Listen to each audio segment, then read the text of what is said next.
Okay, plans were not kept, unfortunately. Things happened that were not intended to happen, were not expected to happen, that's for sure. So, yeah, that whole plan of doing a game last night and then four today, that's not going to work. So, we're going to try to get three in right now. And then after that, we're going to try to get the last two in tonight, do the recap tomorrow morning, and then start week five still tomorrow. That's the plan now. The adjusted, tweaked plan after things happened that ruined the original plan. But anyway, yeah, that's where we're headed. So, let's get going with the Raiders. They're 1-1-1 with a terrible everything on offense. Actually, the best thing is passing yards, so we can't blame Carr. The team needs to step up. I need to get my water. Oh, it's overflowing. Whoops. Oh boy.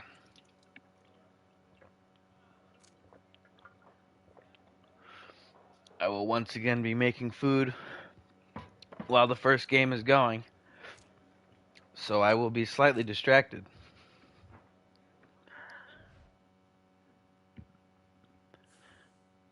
Uh, okay, weekly strategy.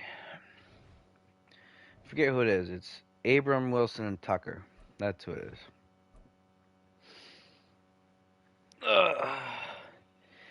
And those of you out there, you may think, well, why are you trying to work with Abram? Why aren't you just planning on replacing Abram? And it's because we have bigger issues than our strong safety. Right? We got one linebacker that's really old. We've got one edge rusher that's really old. Although we're not bad at edge rusher, we'll be fine if Khalil Mack leaves because after him we've got Tyree Wilson, not Tyree Wilson. We've got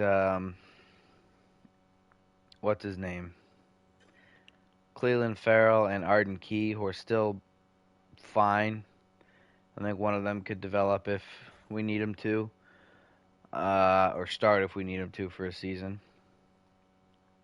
Um, we got issues at D line because we got some old guys starting, which are probably gonna need replaced after a season.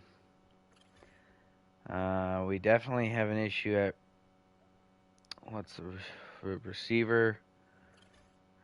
We kind of have a quarterback issue, but we're not going to talk about that.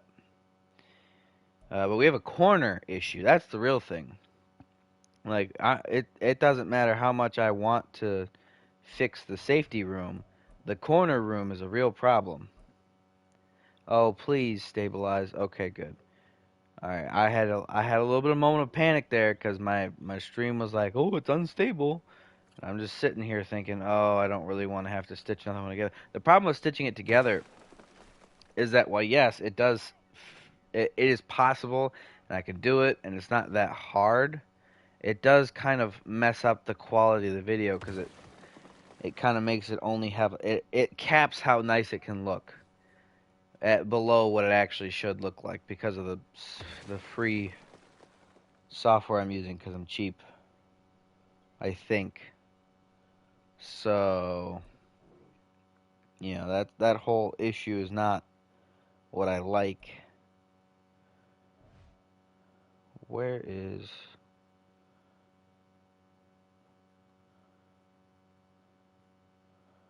gosh, where is my thing? Oh, hold on.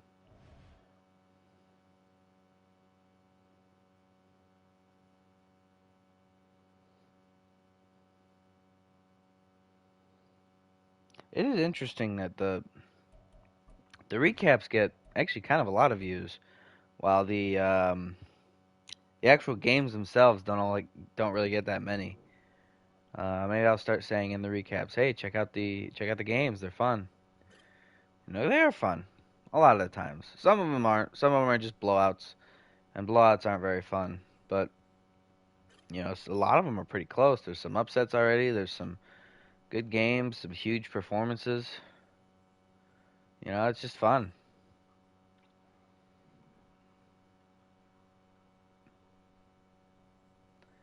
But yeah, I don't know. This wide receiver draft class better be as good as advertised, because if it isn't, there's gonna be a lot of vet receivers who are in that roster bubble spot for no reason. Because there's a lot of rookies that came in this draft.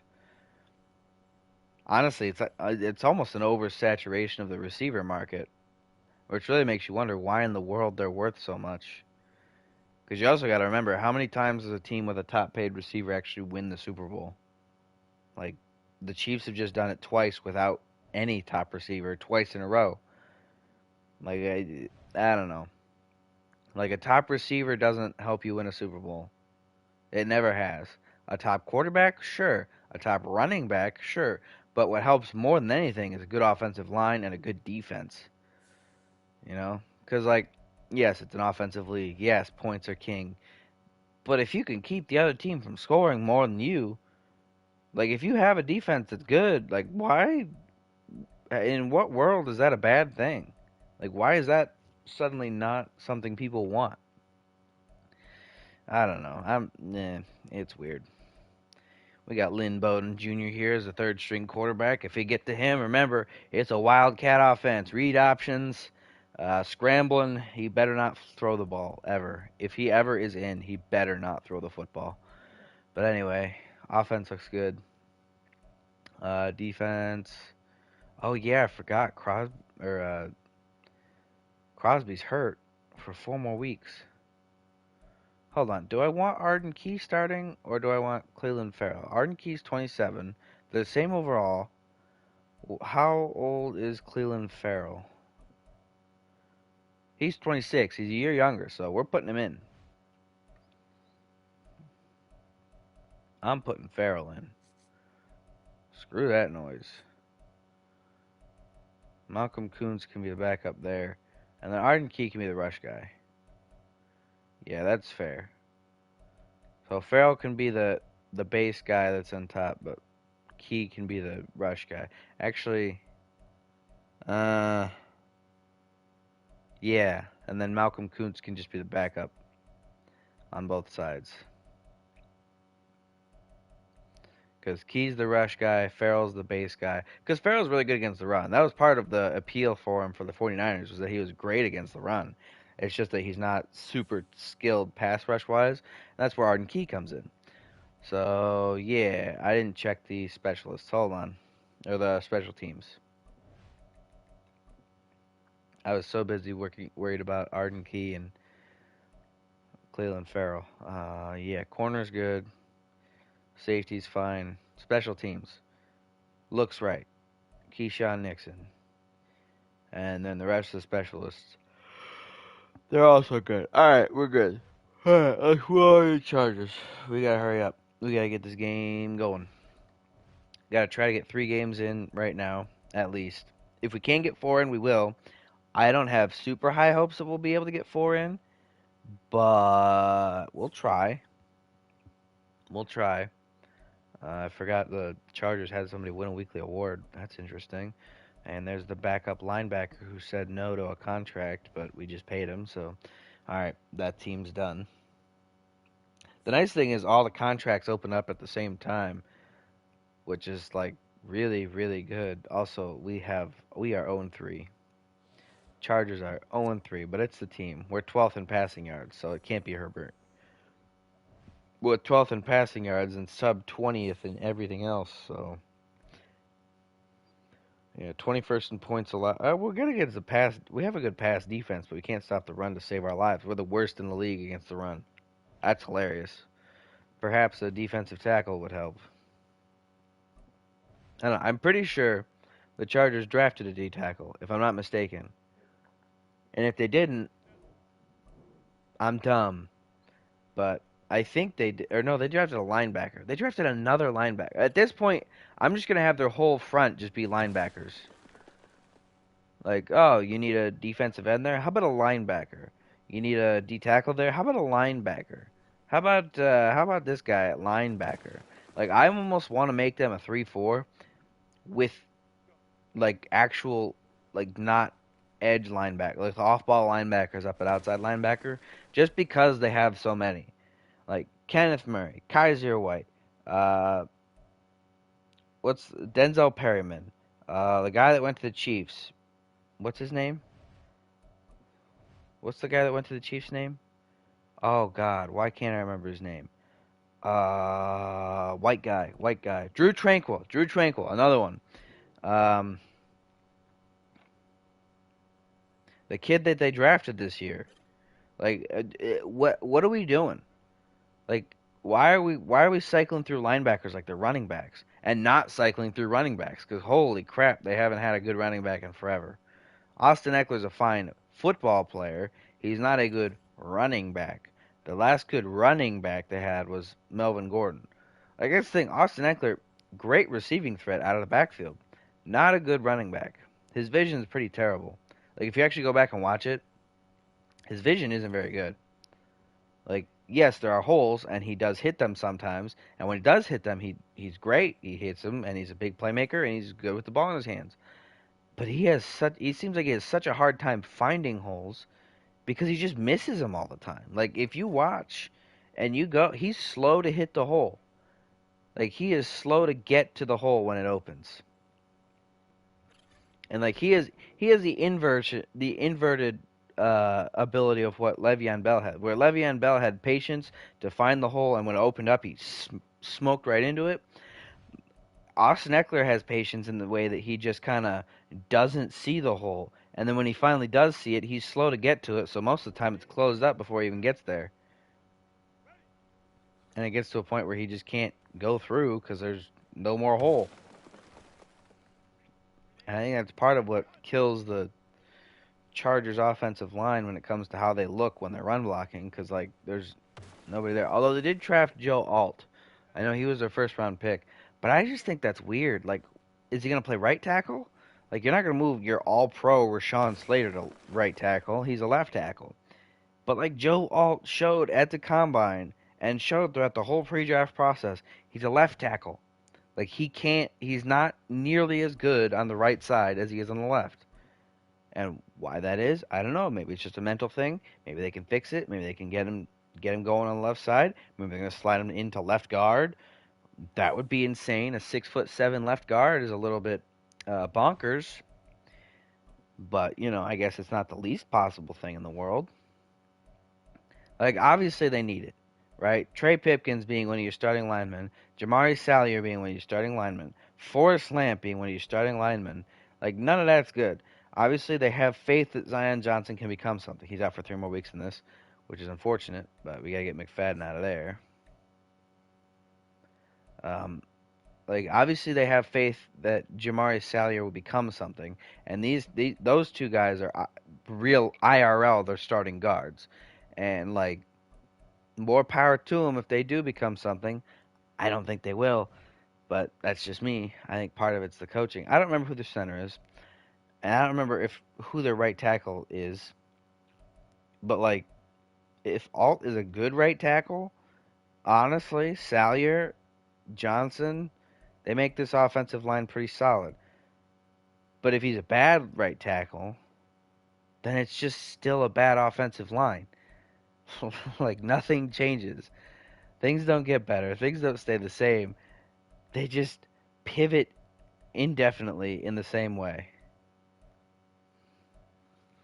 But anyway, yeah, like Kenneth Murray, Drew Tranquil, Kaiser White, Denzel Perryman, Dalen Hanley, Dayan Hanley.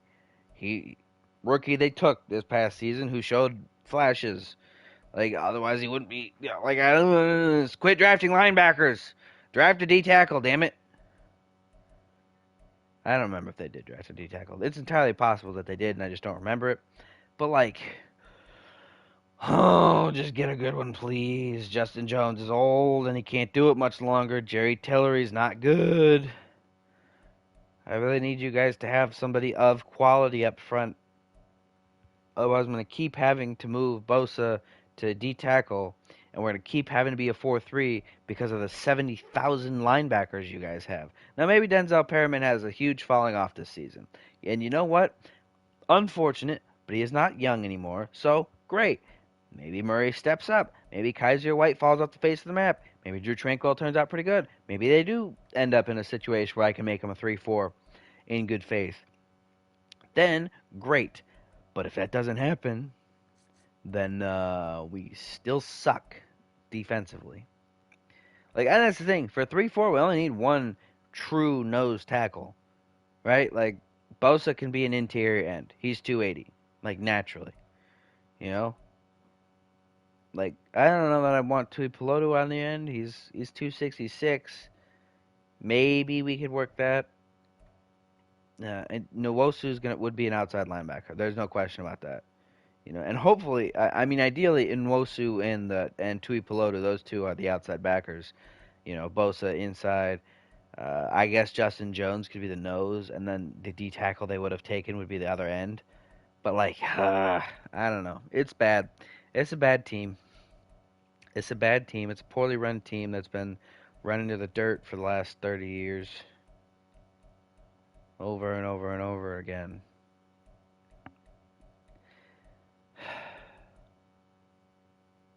Alright, we're good. Let's get the game going. McCarthy's going to start? Nah, no he's not. There's no way. There's no way he's ready for the NFL yet. Alright, we're the home team, so that means I did the Raiders already. Alright, we go.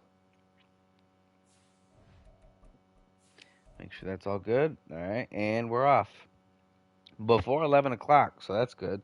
Means we've got till 3.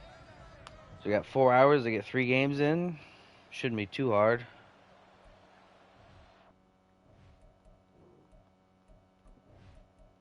End of game. And the kickoff is away. Received at the goal line by the Raiders, and we're off. That return goes to the 27-yard line. It's going to be 1st and 10 Raiders. And out comes Derek Carr and the rest of this offense. 1-1-1 here against 0-3. Can the Chargers get that first win, or will the Raiders maintain their inconsistency? Carr hands off on Jacobs on the first carry. First carry of the game goes for 14 yards. Nice gain. Nice play. Makes it 1st and 10 up to the 41. Carr to throw on first down. Chucks it to Cooper over the middle. That's going to be caught for a short gain there. That makes it 2nd and 6 after a pickup of 4 up to the 45-yard line. After this first drive, I'm going to make myself food. That's a handoff to Zamir White on the right side there, and he rushes for 8 yards. So another good carry by this Raiders offensive line. Another good push by this Raiders offensive line. 1st and 10 up to the Chargers 46. Across midfield now for the Raiders. Carr to throw on first down.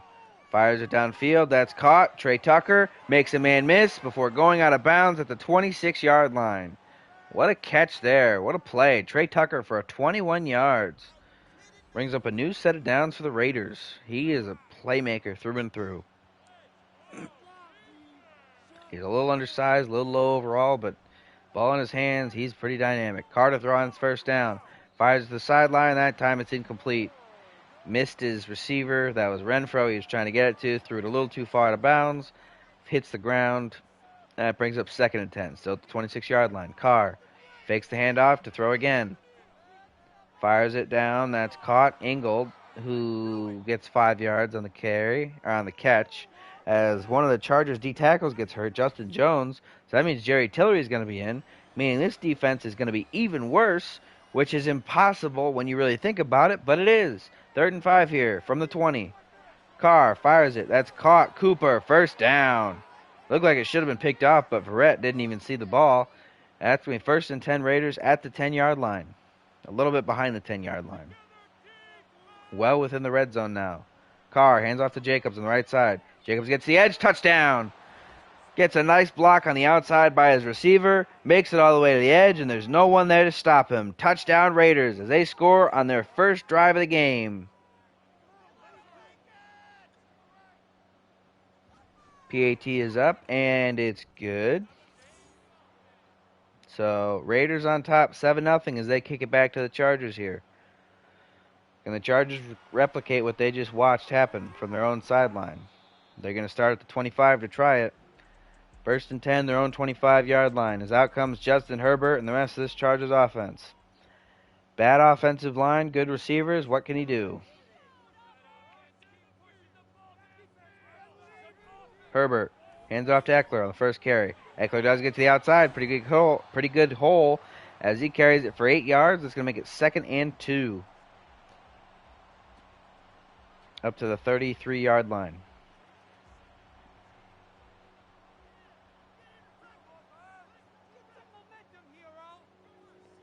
Herbert hands it off to Eckler up the middle again. And this time he's stuffed. No gain on the play. Brings up 3rd and 2, backed up to the 33.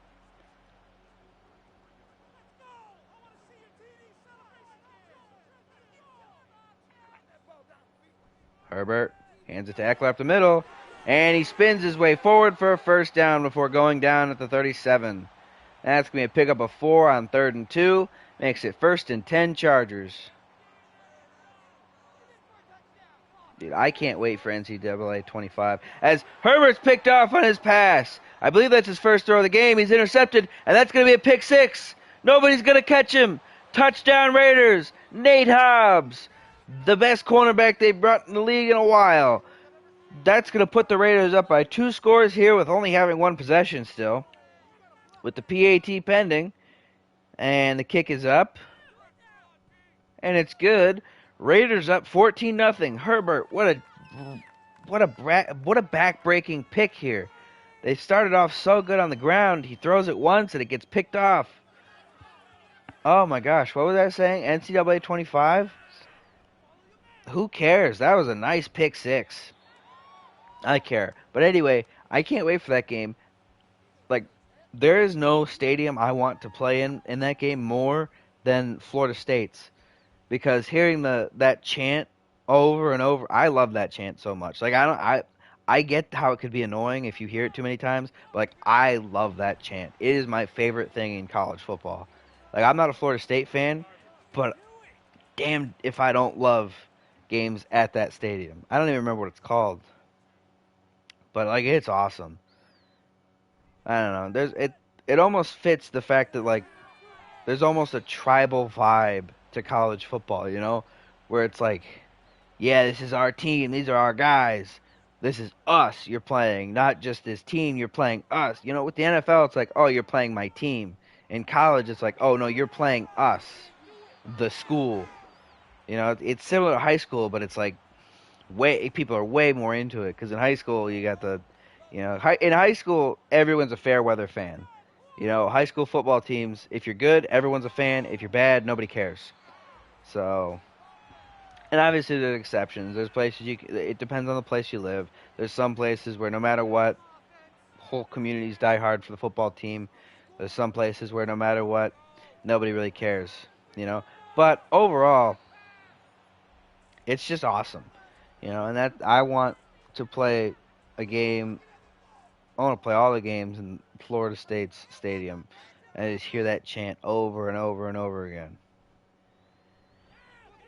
Because it's also like, that's got to be way intimidating as Herbert misses his throw here on 3rd and 5. He's going to make it 4th and 5. They're going to have to punt it away from the Raiders 43 unless they think they can make a 60-yarder, which they don't. Hold on. Why is he up? They're going to fake it.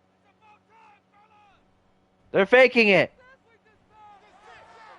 It's complete. Holy shit. Is that Quentin Johnson? No, that's Rayshawn Jenkins. They faked it. Oh. And the Raiders knew it because of the guy with the exclamation point because of the momentum bar, and they didn't do anything about it. So Chargers have it 1st and 10 at the 14. That's the first successful fake punt we've seen, and Herbert immediately throws a touchdown on the next play to Hunter Henry. What a sequence. Holy moly. Maybe I should ramble on something else and crazy things will happen more. PAT's up and good, so it's 14-7 here with the Chargers bringing it back to a 1-score game. Herbert making up for that pick 6 he threw on his first pass of the game as they get set to kick it back off to the Raiders. Kick is away. Fielded at about the 2. And returned to about the 18-yard line. So, yeah. The lack of skill in the Raiders secondary really started to show there because the first pass was picked off by Nate Hobbs, and then the rest of the time he just started attacking the other corners. Crazy how that works. 1st and 10 Raiders at their own 18-yard line. Carr to throw. Fires it downfield. That's caught. Cooper, first down at the 38. What a catch. What is that, 20-yard gain? I believe it is. 3 receptions, 34 yards already in the game. Carr sending Cooper in motion. Carr fakes the draw, then fires it out to the sideline. That's caught by Michael Mayer for a 2-yard gain. That brings up 2nd and 8 at the 40. But yeah, I mean, that's all I had to say. You know, I know there's other stadiums, other cool stuff. I don't watch enough college football to know all the stadiums things, but I do. I don't know. I like Florida State. I always have. I don't even know why. I don't know what draws me to it. I think it literally is just that chant more than anything else. As it's 3rd and 1 here for the Raiders at their own 47. Carr fakes the handoff. He's going to throw. Fires it deep downfield. It's intercepted. Picked off. I can't tell who that is. 24. Oh, Thayer Munford gets hurt. That's a lineman for the Raiders. They can't afford to be losing those. I don't know who that pick was. I'm going to be honest. I don't know who intercepted that ball. We'll look at it. We'll see it in the box score. Or if he picks off another one, we'll see. Herbert to throw on 1st and 10 after the change of possession. And he fires it down to Justin Palmer? Yeah, or Joshua Palmer. Joshua Palmer. He gets a first down up to the 44. There's a lot of Palmers, I feel like. Herbert fires over the middle this time. It's caught. Mike Williams gets it all the way down to the 39. No, that's Josh Palmer again. What in the world? Why did he look so big there? Also, yeah, no, Mike Williams is 81 with a star. Eckler on the first down carry. He gets tackled for no gain. Makes a 2nd and 10 at the 39 of the Raiders. At the Raiders 39. Dude, I don't know. I'm still not used to who's who. Like, there's so many names up here in this noggin. It's hard to remember all of them. As Eckler gets a nice 4-yard pickup there, but on 2nd and 10, it doesn't even have the distance they need. That's going to make it 3rd and 6 at the 35. Herbert to throw. Fires over the middle. That's caught. That time it is Williams. And he gets it up to the 28 after hanging on through a couple of hits. Catch and traffic rating through the roof for that guy. 1st and 10 Chargers. Herbert to throw. Fires it. That's quick to Mike Williams again. As he gets down to the 20, that's going to be a pickup of 8. And the Chargers have it in the red zone, 2nd and 2.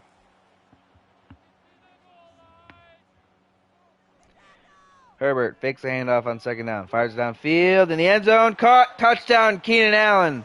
In the back of the end zone against Amik Robertson. Again, don't attack their best corner. Attack the worst ones.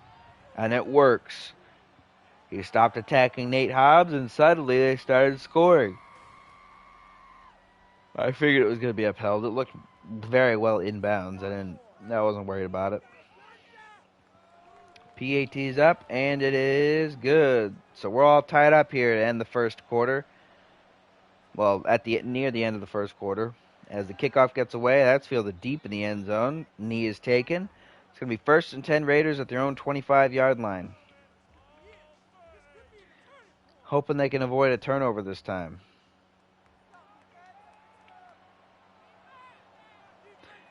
Carr changing the play here. Looks like he's flipping it. Carr to throw on 1st down. Fires over the middle. That's caught. Is that Pharaoh Brown?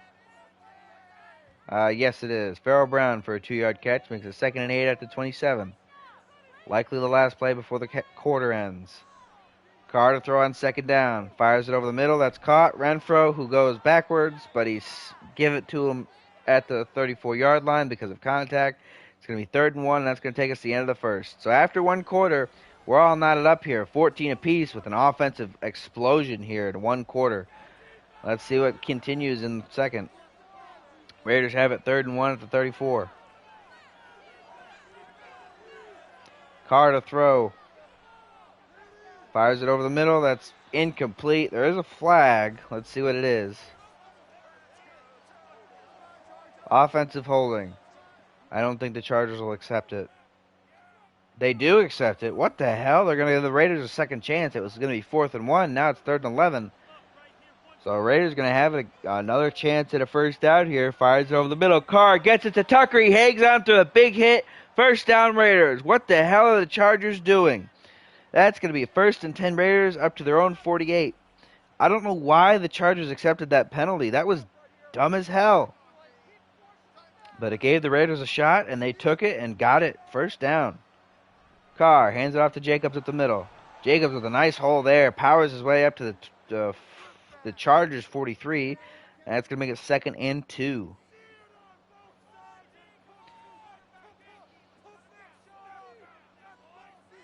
Carr to throw on 2nd down. Fires it over the middle. Intercepted.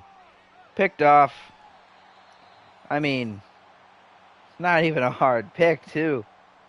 What's that guy's name? Davis something Davis. What's his name? Oh, God. I don't remember, but he's pretty good at football. 1st and 10 Chargers. Herbert to throw. Fires it downfield over the middle. Incomplete. Threw it over the head of Eckler. Makes it 2nd and 10 at the 43.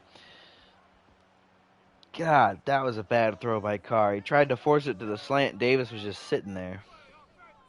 Herbert hands it to Eckler on the 2nd down carry. That's going to be a pickup of 5. That's going to bring up 3rd and 5 at the 48.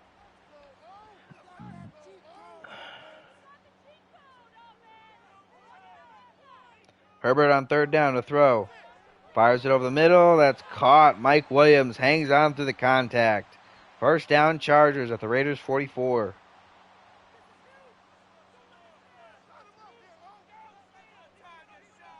Herbert hands off to Eckler on the left side. Tries to get to the outside, but the blocking isn't good enough. Too much push back. That's going to bring up 2nd and 11 after a loss of 1. Backed up to the 45.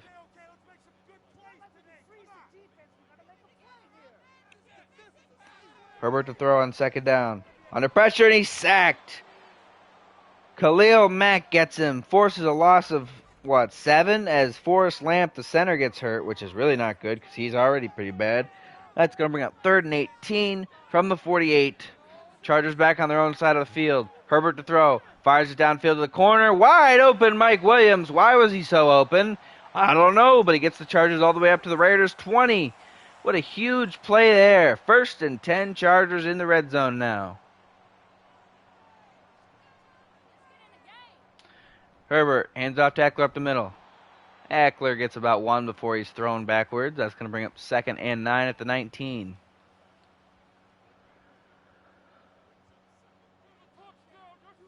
Oh, Herbert to throw his 2nd down. Fires out to the sideline. That's caught. Williams.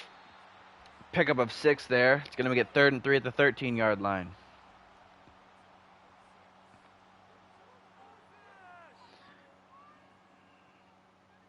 Herbert to throw on 3rd down. Fires it downfield. It's almost intercepted, but it falls down incomplete.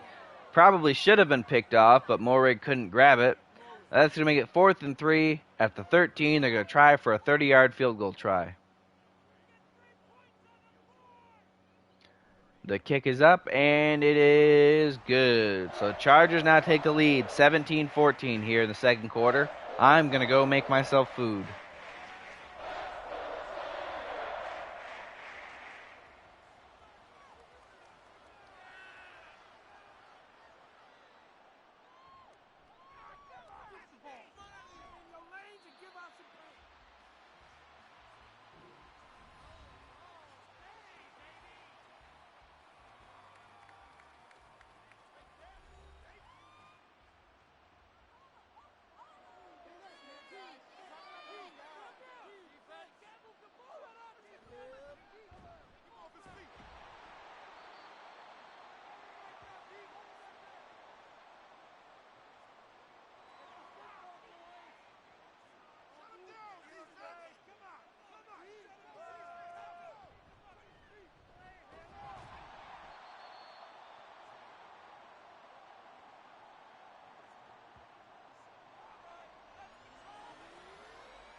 Alright, I got dishes I gotta wash before I can do that, so we're actually gonna put a pause on me making food.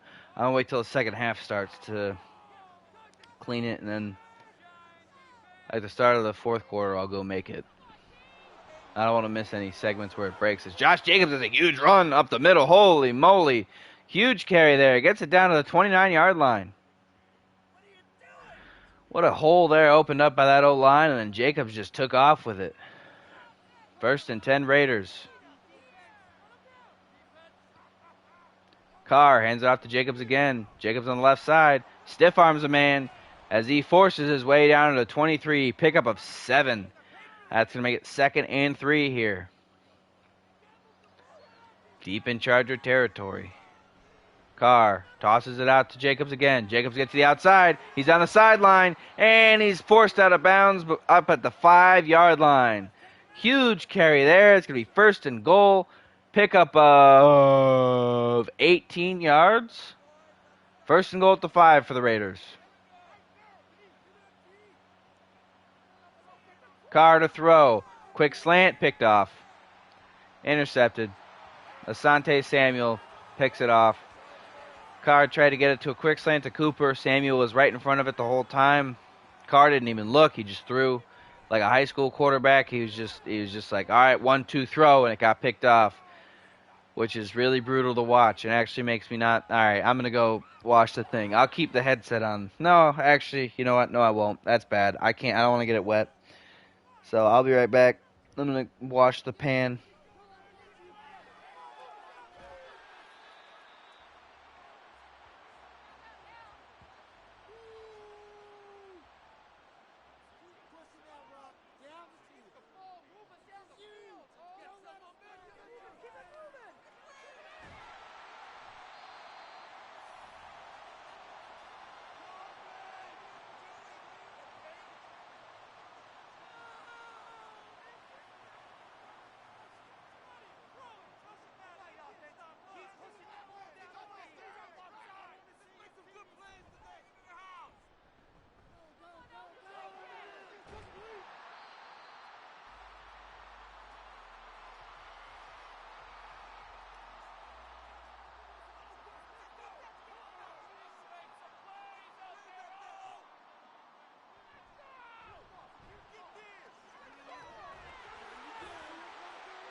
Alright, pan is washed, just gotta dry.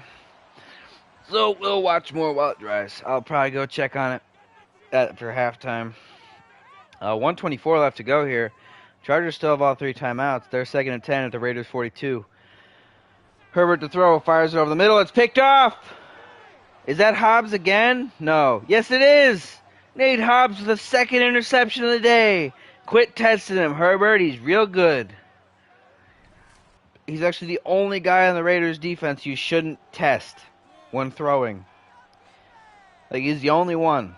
Anyway, Raiders have it 1st and 10 at their own 31 after the takeaway. Carr to throw. Fires it deep downfield. Oh, Cooper was open. He just missed him.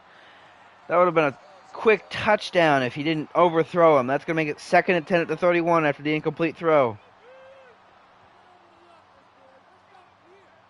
Carr, 2nd down, fires it. Lights out to the flat. That's caught. Mayer. It's going to be a pickup of 8. And they got to hurry up here. Under a minute to go here. 3rd and 2. Don't want to take any timeouts yet. Carr to throw. Fires over the middle. That's incomplete. Ugh. Zamir White can't hang on. That brings up 4th and 2. Raiders going to punt it away from their own 39.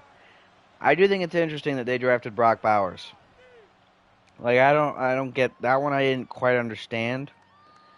Like, they really need a corner, and Quinyon Mitchell was just right there, and they didn't take him, which is bizarre to me. Like, I get that, like, Brock Bowers is this generationally talented tight end prospect, but, like, first of all, he's a tight end, meaning there's a high likelihood he will not be good his first year.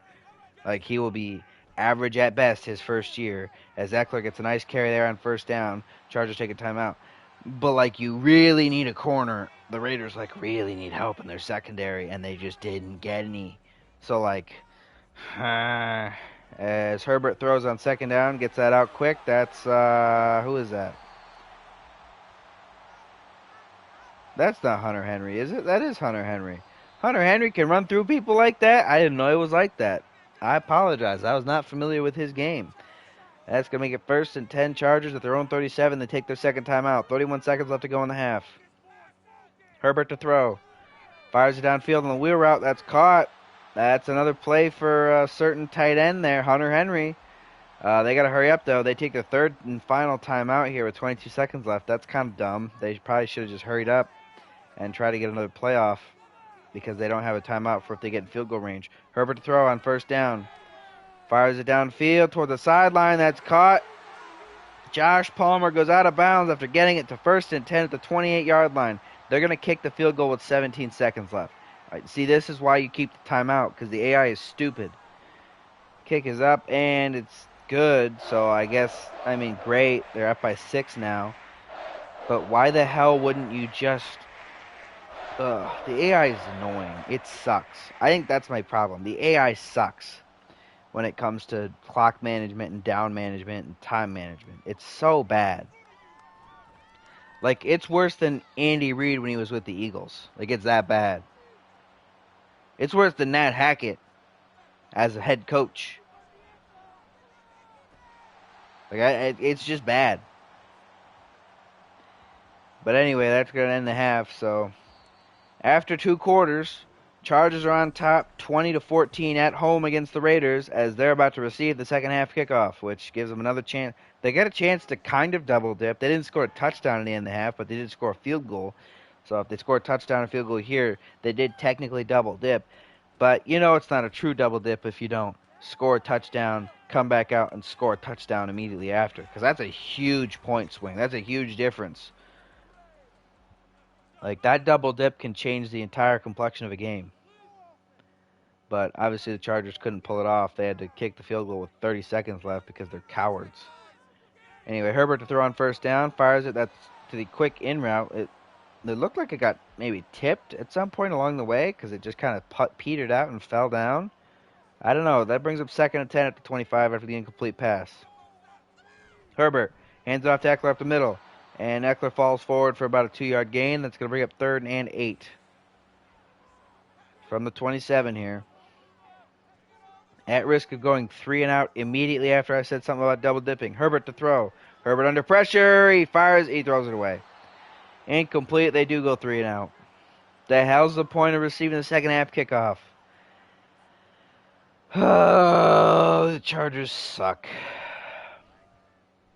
They punt it away from their own 27-yard line. It's going to be fielded about the 28 on the other side, and it's going to be returned to the Raiders 24 or 34. So 1st and 10 Raiders as Josh Jacobs and the rest of this Raider offense comes out. It is weird that they moved to Vegas. Like, I get why they did it. Money, as Carr sets to throw. He fires it downfield. Holy moly, big play there down to Michael Mayer at the Chargers' 39-yard line. That's like 37 yards or 36 yards. Huge play to start the drive. As Jacobs trucks a man on first down and gets it up to the 31. That's going to bring up 2nd and 3 here for the Raiders at the Chargers 31. They are like one play already in Charger territory. Second play, they set a tone. That second down throw is completed to Mayer, but he gets hit at the line of scrimmage and ends up going down before he can get past it. So that's going to make it 3rd and 3, still at the 31. Carr to throw on 3rd down. Fires it downfield. That's caught. Cooper outside. He can't beat the one man left. But still, it's a pretty good gain. Gets it to 1st and 10 up to the 13.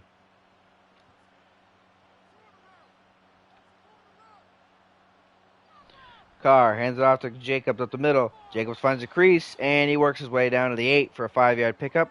That's going to make it 2nd and 5. Did I say 18? I meant they were at the 13. That's my bad. Carr hands it off to Jacobs on the left side. Jacobs finds a crease. Can he power his way in? No, he stopped at the 1. It's 1st and goal, Raiders. Hurry up with this goal line push because I want to go get my food ready. Carr on 1st and goal. Pitches it out to Jacobs on the right side. Can Jacobs get there? Yes, he can. They can't stop him. That's going to be a touchdown. Josh Jacobs. Raiders back, well, tied right now. With the PAT, they'll be back on top, though. PAT is up, and it is good. So the Raiders are on top 21-20 here in the 3rd quarter as they kick it back to the Chargers. That kickoff has returned to the 18 from deep in the end zone, so he probably should have just taken a knee, but he didn't. So 1st and 10 Chargers, backed up their own 18.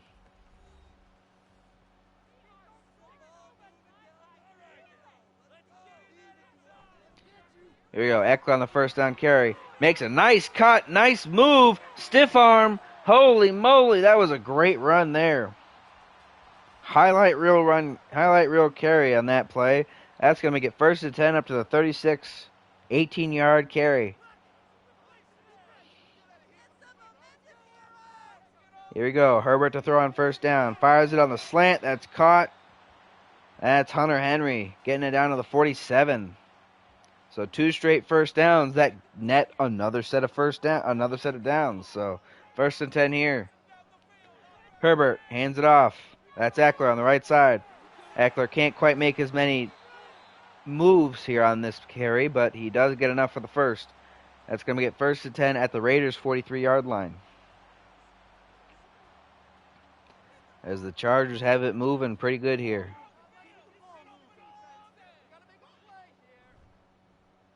Herbert to throw on 1st down. Fires out to the flat. That's caught. One of the backup tight ends. I don't remember which one it is. I think that's probably McKitty. Yes, it is. It's McKitty on the catch. That's going to be an 11-yard reception for his 1st of the game. That's going to get it to 1st and 10 up to the 32.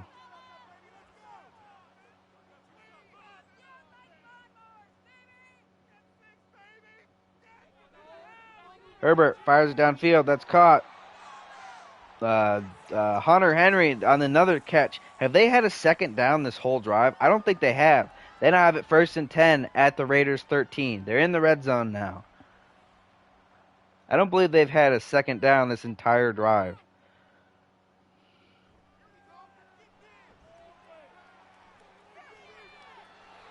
Now they do as Herbert throws that one away as he gets under pressure.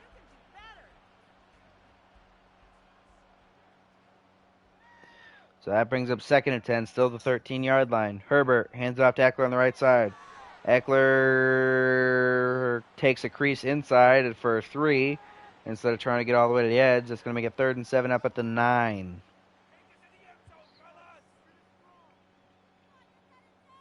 Here we go. Herbert to throw on 3rd down. Under pressure, breaks 1 sack attempt. Gets it out to Hunter Henry, who gets it down to the 3, but not enough. On 3rd and 7, they needed 7, but he got 6. So that's going to make it 4th and 1. Chargers are going to settle for 3 here. 20-yard field goal attempt. The kick is up, and it's good. So Chargers back on top, 23-21 against the Raiders.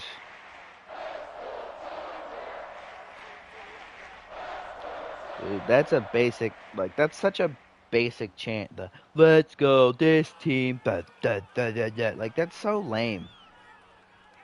Like, it's so lame. Like, every team should have their own unique one, and like they don't in real life. Like, you got the Vikings with the skull clap. You got the Browns where everyone just starts barking, which I think is hilarious, and I love it because I'm a Browns fan. But like, you got the Panthers with keep pounding.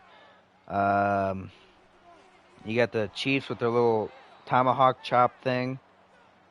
But like other than that, I don't even know what other teams have.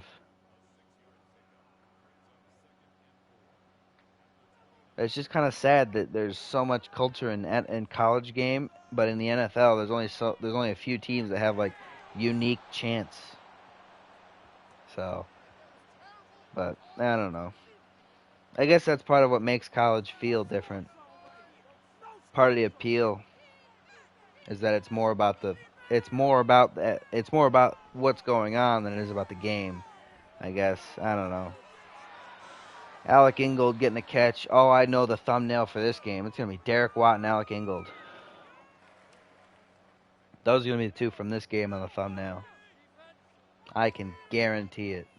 Any excuse I can get to use a fullback, I will. And Alec Ingold is on the Dolphins, so I can throw him on here.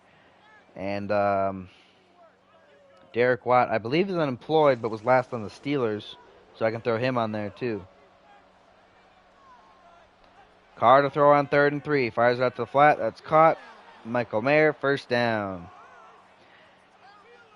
Oh man, I'll wait till the start of the fourth quarter to go get my food, or maybe I'll just wait till the end of this drive, see if it works out for the Raiders.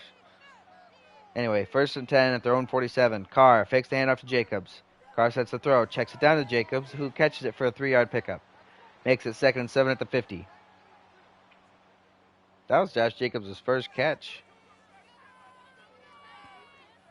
Interesting that it took this long. Carr to throw on 2nd down. Flings it out to the flat. That's caught. Zamir White on the swing route. That's going to be a pickup of something. 3 yards as it brings up 3rd and 4 at the 47. They're on the Chargers side of the field, but on 3rd down, they're at risk of having a punt anyway. As Carr gets sacked, Uchenna and Wosu gets him. I think that's the Chargers' first sack of the game. That's going to force them back to 4th and 5, and they're going to have to punt it away. Punting it away from the Chargers' 48. Only a 1-yard loss, but it still counts as a sack. That punt goes directly to the sideline, out of the 24-yard punt. What a shit punt. EA, fix your goddamn AI punting system. I don't get why they just directionally kick it right to the sideline. Like, this is on all Madden. They should be much better than that. 1st and 10. Herbert hands it off to Eckler as he carries it for 6 yards. Makes it 2nd and 4 at the 30. Like, fix your AI for punting. I don't understand why they're so bad at it. Herbert to throw on 2nd down. Fires over the middle. That's caught. And if you like, oh man, but sometimes punters don't know where it's going, they can shank it. Then put it like a consistency rating in, so that way if the punter's not got a high consistency rating, he can just shank the kick. Put it in for kickers too. Like, that would be great. Honestly, a consistency rating would be great for every player, because sometimes players don't play up to their potential, and that's the end of the 3rd quarter. So with 3 down, Chargers are on top 23-21 at home against the Raiders with the ball, 2nd and 7 at their own 40-yard line. But honestly, that's one of the things that bothers me. There's no consistency rating. You know, like, there's some players that are up and down. Like, Cam Newton would have had 0 in his consistency rating, and he could have been as high as an 89 overall and as low as a 70 overall. Like, that's the thing. Like, that is something that I think should be massively figured out a way to get implemented. Like, players just have days where they're off, you know, and some players it never happens. Some players it's literally every other game. You know, some players just magically, like, there's got to be a high end. Like, I understand that it would be difficult because then you got to give players 2 ratings and you got to have ways for things to fluctuate. You know, you got to have a high end and a low end. But, like, these aren't impossible things to do, you know? And I get that takes away from the appeal of, like, Oh man, this guy's a this overall. This guy's a this overall. This guy's a this overall. You know, he's got ratings like this here and here. He's got this rating, this rating, this rating. But like I don't know. I just feel like there's so much more they could do with it, and they just don't. Mostly because there's been no need to. And like something like that has never been something that they've done. Like that's not even something they did back when there was a competition, make the best football game because they didn't have sole licensing rights. But I don't know. It's just an interesting thought, I guess. As the Raiders stop the Chargers, makes it 4th and 1. So they're going to settle for 3 here. 50-yard try. Younghoe Koo. His attempt is up. And his kick is good. So Chargers now up by 5 points, 21-26, as they get set to kick it back to the Raiders. So still not safe from a touchdown. But a field goal does not anymore put them behind. That kickoff is fielded deep in the end zone. Takes a knee. I will be back. I'm going to go make my food. 1st and 10 Raiders, their own 25. Hopefully nothing exciting happens while I'm gone, but if it does, tell me about it.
Oh, we're back. And it appears the Chargers have the ball back, which is not good for the Raiders, but great for the Chargers. They have it 3rd and 5 at their own 37-yard line. Herbert to throw. Under pressure, he gets sacked. Danico Autry gets him. Pushed him back by 10 yards, makes it 4th and 15. They're going to punt it away from their own 28-yard line. Glad I got to see that part. Punt does get away. Fair caught at about the 28. So Raiders have it 1st and 10, their own side of the field. Down by 5 still. They need a score to, have a chance. Because the clock is starting to really get short. As Josh Jacobs on the 1st down carry picks up 4 yards, makes it 2nd and 6 up to the 32.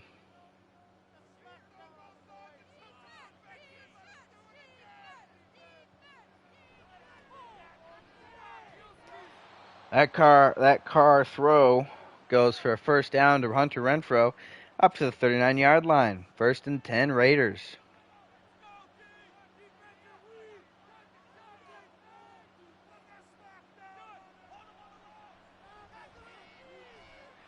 That carry by Jacobs only goes for 3. To the outside. He can't quite get the edge. That's going to make it 2nd and 7 at the 42.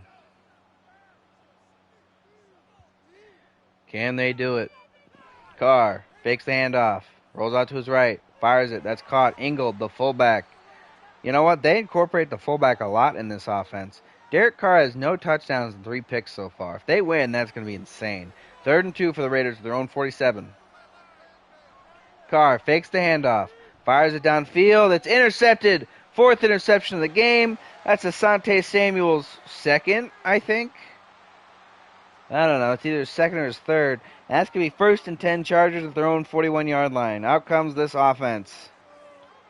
Hoping to capitalize by chewing clock. Eckler on the 1st down carry. Gets a nice 9-yard gain. It's going to bring up 2nd and 1 at the 50. Derek Carr just can't quit throwing it to the other team.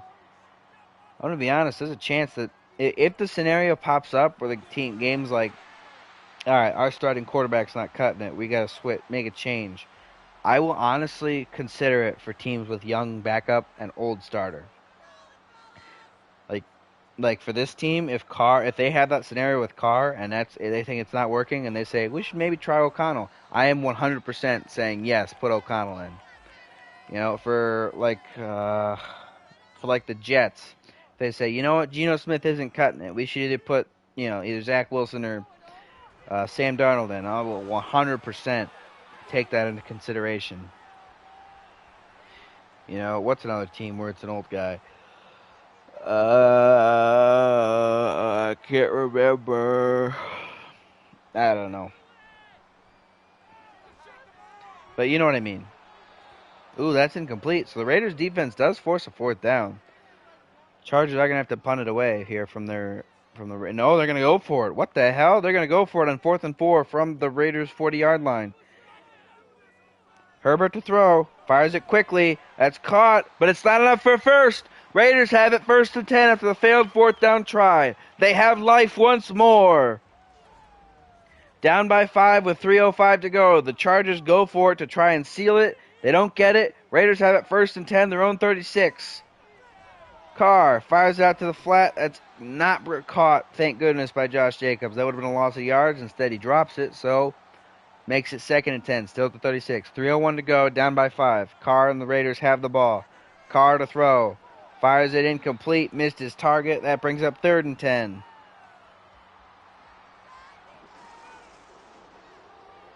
Pivotal point here in the game. If the Raiders get this, they got a shot. If they don't, it's going to be real tight. Carr to throw on 3rd down. Fires it downfield. It's caught. Renfro hangs on. 1st down, Raiders at the Chargers' 41-yard line. Huge play there. Under 2.5 to go in the game. Carr fires it downfield. That's caught on the sideline. Trey Tucker gets it all the way to 25 before getting knocked out of bounds, but I guess not going out of bounds. I guess he got tackled first. Either way, that's a 2-minute warning. Raiders down 21-26 with the football. 1st and 10 at the Chargers 25. All 3 timeouts for both teams. Carr hands it off at the middle. That's a draw to White. And that's a pickup of 1 there on the carry. Makes it 2nd and 9 at the 24. Can a man who's thrown 4 interceptions help his team end up coming away with a victory against all odds? 2nd and 9. Carr changing the play. Carr to throw. Fires it to the flat. That's caught. Mayer. And that's going to be a pickup of 5. Makes it 3rd and 4 at the 19. In the red zone now. Clock ticking. 3rd and 4. Carr sending Cooper in motion. A minute to go. Carr to throw. Fires it downfield. That's caught. Renfro. Can he get in? Touchdown! Touchdown, Raiders! With less than a minute to go in the game, they take the lead. They're going to go for 2 to be a 3-point lead. Can they make it? This is pivotal. Carr to throw. Flings it out to White, and he's not going to get there. Tackled in the backfield. They're not going to make the 2-point conversion, so they're only going to be up by 1. 1, 2 doesn't make a difference. Either way, the Chargers can still win with a field goal. They have all 3 timeouts. Raiders are about to kick it off with 56 seconds left to go in the half. Or left to go in the game. That kickoff is fielded on the goal line. And it's only returned to the 20-yard line. So not only do they lose time, they lose yards for if they would have just taken it for a touchback. It's 1st and 10 Chargers. Their own 20. Got to go about 50 yards before they're in field goal range. Nah, more like 35. As Herbert fires on 1st down, gets it to Keenan Allen, who gets up to the 31-yard line. They take their first timeout.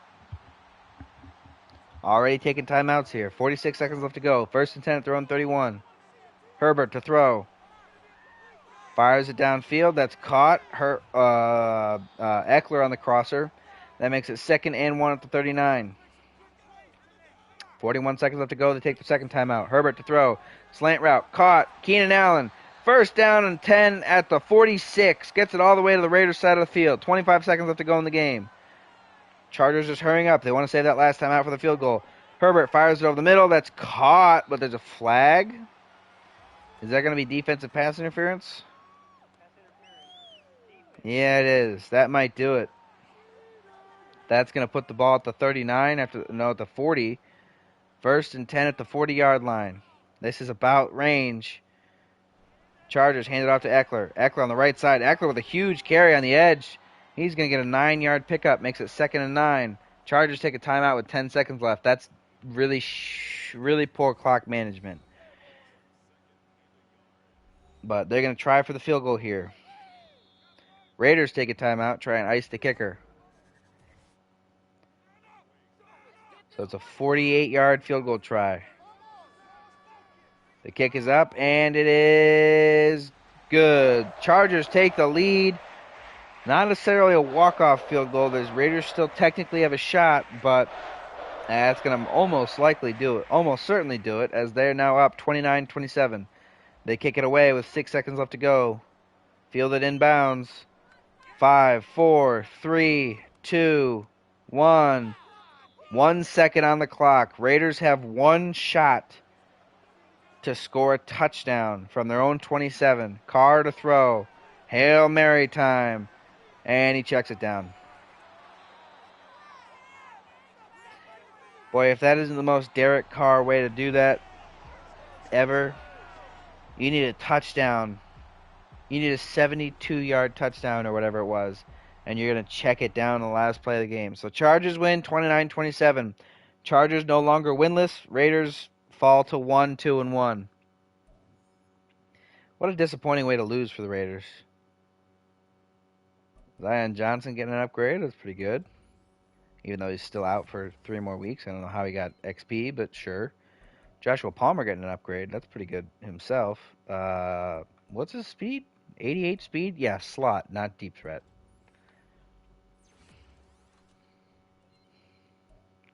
I really hope I clicked bake and not air fry. I think I clicked bake.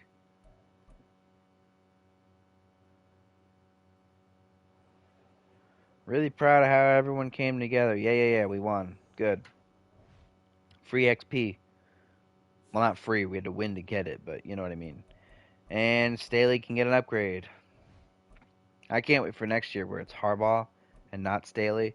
I don't know. I go into every season thinking like, man, I don't think any of these coaches should get fired. Although last year I definitely went into this season thinking Staley should have been fired last year. And I definitely went into this season thinking Josh McDaniels should have been fired before he was hired. But like for the most part, there's a lot of guys where I'm just like, man, there's no way this guy's gonna get fired. And then they just do. Like owners are just like, yeah, fire him. And it's like, what the hell? What do you even do? That game we can definitely blame on Derek Carr though. He sucked today. He sucked AF. And he gets some upgrades, shockingly. Nate Hobbs an upgrade. He did have 2 picks. One of them was a pick 6, so he played pretty well. Up to an 82 overall.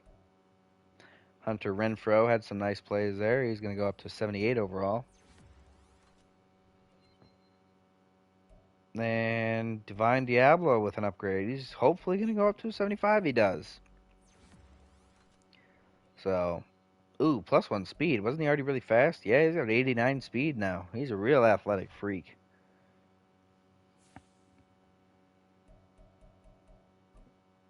Who got hurt? Byron Young out for 4 weeks. Oh no, our backup D tackle. Why was he even in the game? I don't know. Madden's stupid with how it messes with your lineup when it chooses to. I hate that it does that so much. I don't get the reason for it doing that. Like it's just dumb. But it does it to. I notice that it does it to CPU teams when I'm playing. So like it's not just that it happens to me when it's doing this. It happens to every team, which really is dumb, and I hate it. But there's not. I don't know what to do about it. So, yeah. Let's do the box score real quick. I almost just skipped to the next game. Oh, let's see. Interesting days at the office. Herbert, 33 of 46, 71% completion percentage, 342 yards, 2 touchdowns, 2 picks. It is what it is kind of day. Derek Carr, 30 of 42 for 71% completion percentage. That part's fine. 285 yards, 1 touchdown, 4 interceptions. So, I don't blame him for the loss. He did throw that touchdown to take the lead at the end of the game, and the defense let it up, but the defense also had to save his ass from throwing the 4 interceptions, so I don't know. A lot of blame to go around. Austin Eckler, 26 carries for 121 yards. Josh Jacobs, 16 carries for 113 yards and 2 touchdowns. Justin Herbert, 1 carry for 17 yards. Zamir White, 4 carries for 13 yards. Hunter Henry, 9 catches, 104 and a touchdown. Trey Tucker, 6 catches for 89 yards. Keenan Allen, 7 for 74 and a touchdown. Mike Williams, 8 for 71. Joshua Palmer, 6 for 68. Hunter Renfrow, 5 for 61 and a touchdown. Amari Cooper, 6 for 57. Michael Mayer, 7 for 56. Alec Ingold, 3 for 14. Trey McKitty, 1 for 11. Austin Eckler, 1 for 9. Derek Watt, 1 for 5. Josh Jacobs, 1 for 3. Zamir White, 1 for 3. And Pharaoh Brown, 1 for 2. So, defensively, solo tackle leader Nate Hobbs with 10. Assisted tackle leader was a tie between Kaiser White and Nicholas Morrow, both with 9. Kaiser White had the most total tackles with 13. Tackles for loss was a tie between Nicholas Morrow, Khalil Mack, and Danico Autry, all with 2. Sacks, not a lot on the day. Khalil Mack had 1.5, and Chen Nwosu had 1, and Danico Autry had half a sack. Picks. Let's pull up the touchdowns, too. Nate Hobbs had 2 picks. One of them was a pick 6. Asante Samuel got 2 picks for the Chargers. Desmond King got a pick. That's who it was that got that first pick. And Michael Davis got a pick also for the Chargers. No fumbles, no block kicks, no safeties. Only one defensive score, and it was Nate Hobbs' pick 6. So nothing notable in the kicking game, I don't believe, or in the return game. So yeah,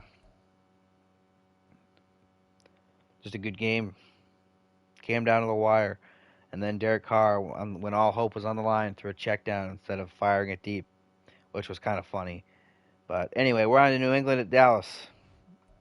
Winless against unbeaten.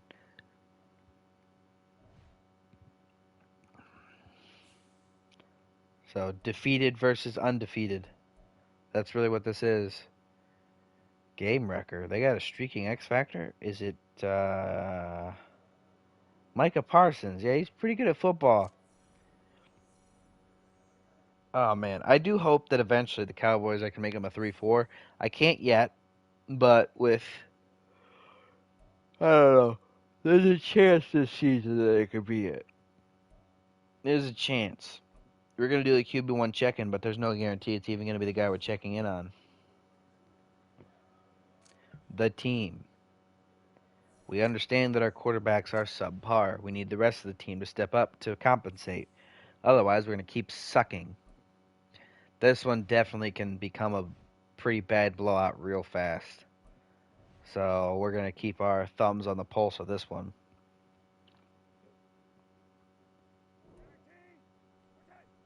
Marvin Harrison Jr. will earn role. Buddy, you drafted him 4th overall. He's already in the starting lineup.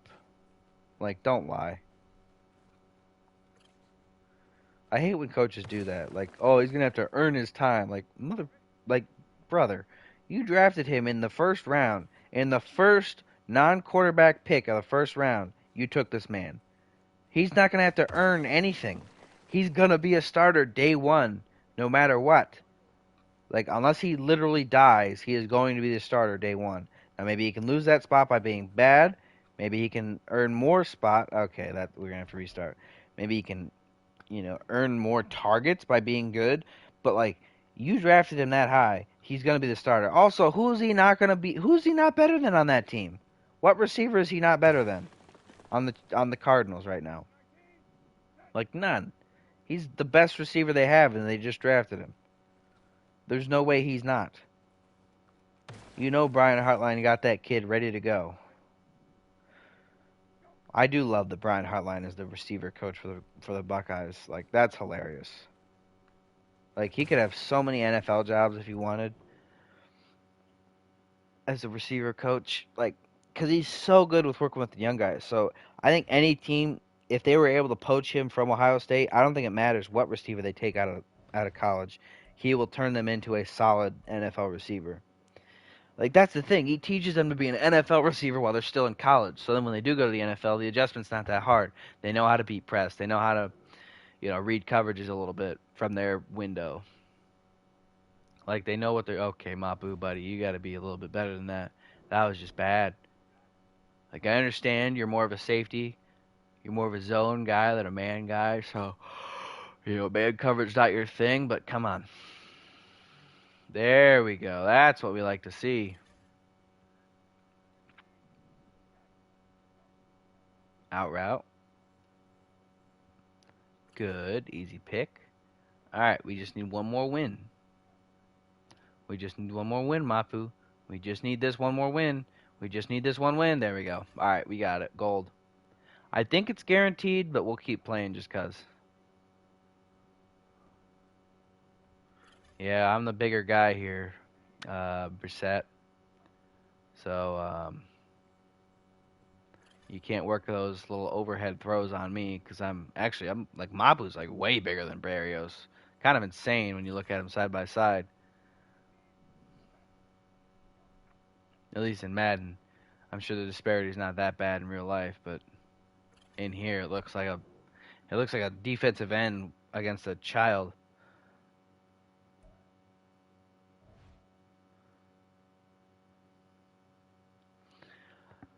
Oh, mini game complete.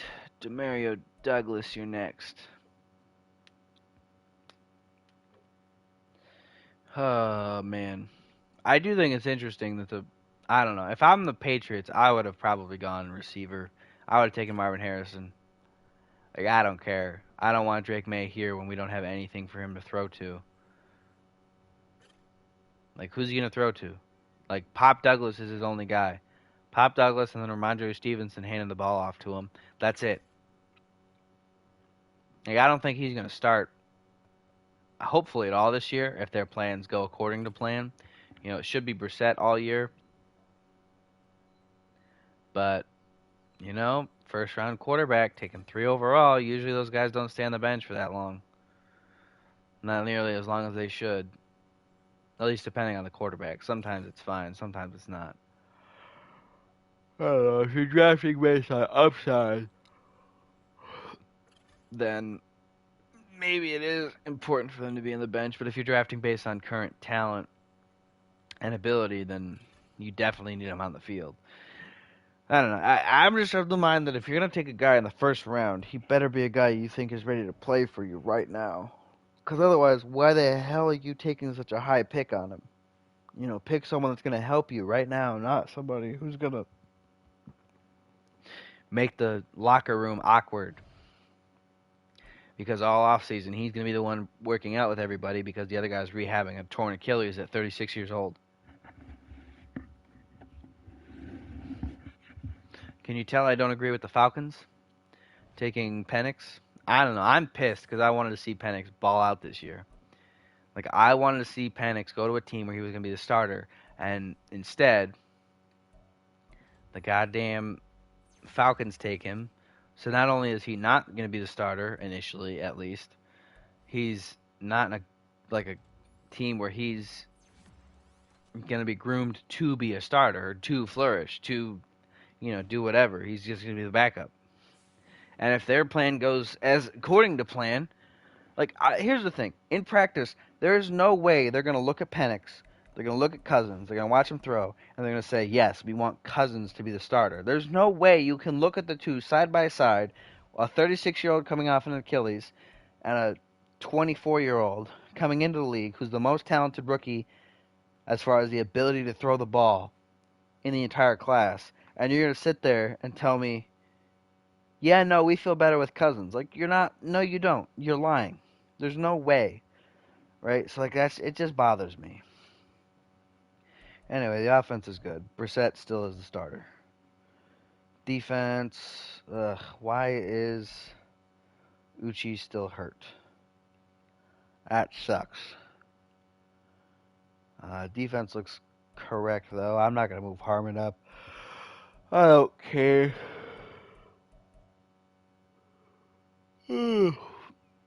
Defense having a rough go at it. Morale is at an all-time low.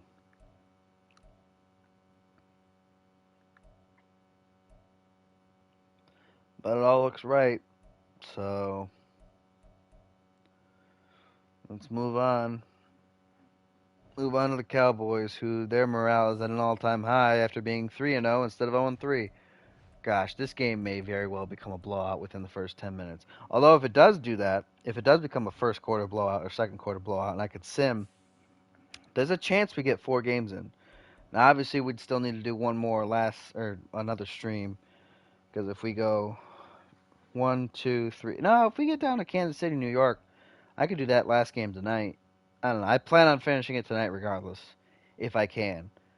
You know, obviously the plan doesn't always go according to plan, but if we can follow the plan, we will. Beat the Patriots. All right, 3 teams have done it before. The Jets did it in embarrassing fashion last week. No other scenarios. God, we got to focus train so many guys. Fortunately, 3 of them are D linemen, I think. Maybe even more of them are D linemen. I don't remember. Come on, Mozzie. Come on, big fella. There we go. Get him. He is a slow man.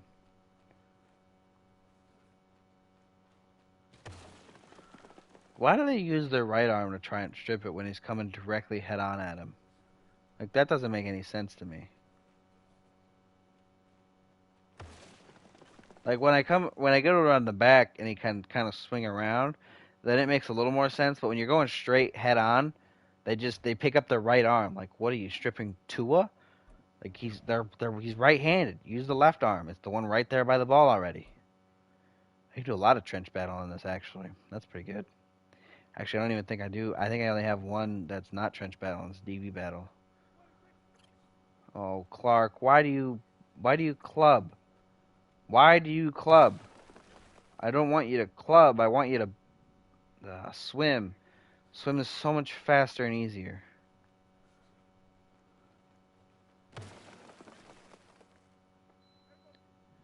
Oh, air fryer is beeping at me. I know my food's done. Hold on.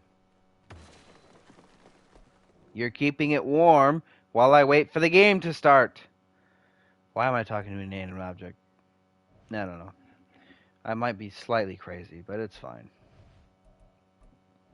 I mean, to be fair, you kind of have to be a little bit crazy to do this, don't you? Like, you just spend, like, even though, yeah, there's chat and everything, and you can interact with that, but, like, you're still spending well over, like, just several hours talking to yourself. Like, I'm talking to me right now. Like, there's nobody else I'm talking to. I'm not talking to people. I'm not talking to anyone else in the room. There's nobody else in the room. I'm not on the phone with anyone. Although I guess I could do that. I could, like, have friends on Discord, but I don't know that I can trust what they'd say. I'm gonna be honest with you. They, some of them have very little filter and say some unhinged things that I don't want to deal with. And I definitely don't want to have to edit out because editing sucks.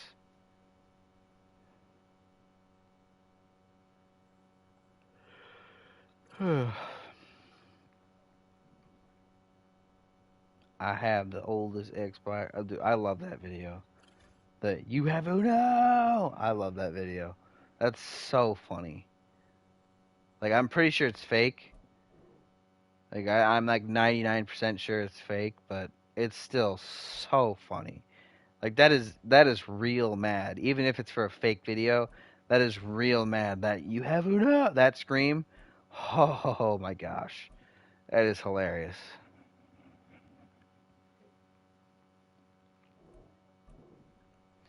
Mike Jackson. Oh, come on. You're telling me Noah Brown's faster than you? Don't tell me Noah Brown's faster than you. There we go, Mike.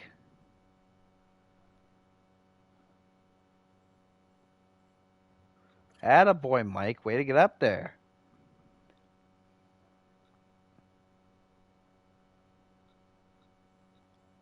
What? What? Why did he throw it there?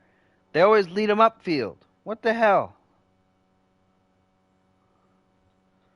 You can't change the pattern.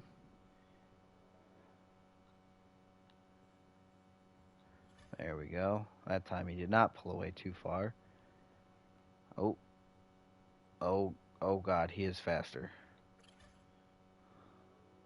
Those vertical routes when the other guy's faster, it's slightly scary.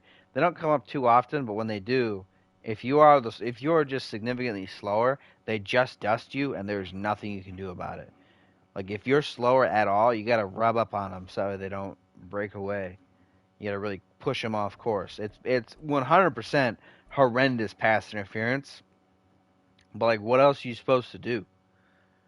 Okay, please tell me he doesn't club. He's gonna club, isn't he? I have a feeling. Yep. See, that's why the club move sucks. EA club is broken. It's supposed to get off of the block, not push you further into it. Can he bull rush? No. But it's fine. He's actually faster than Mozzie Smith by a good bit. He can bull rush the first guy, but not the second guy. Oh, and he forced a fumble, so we have gold. So we can do the funny thing now.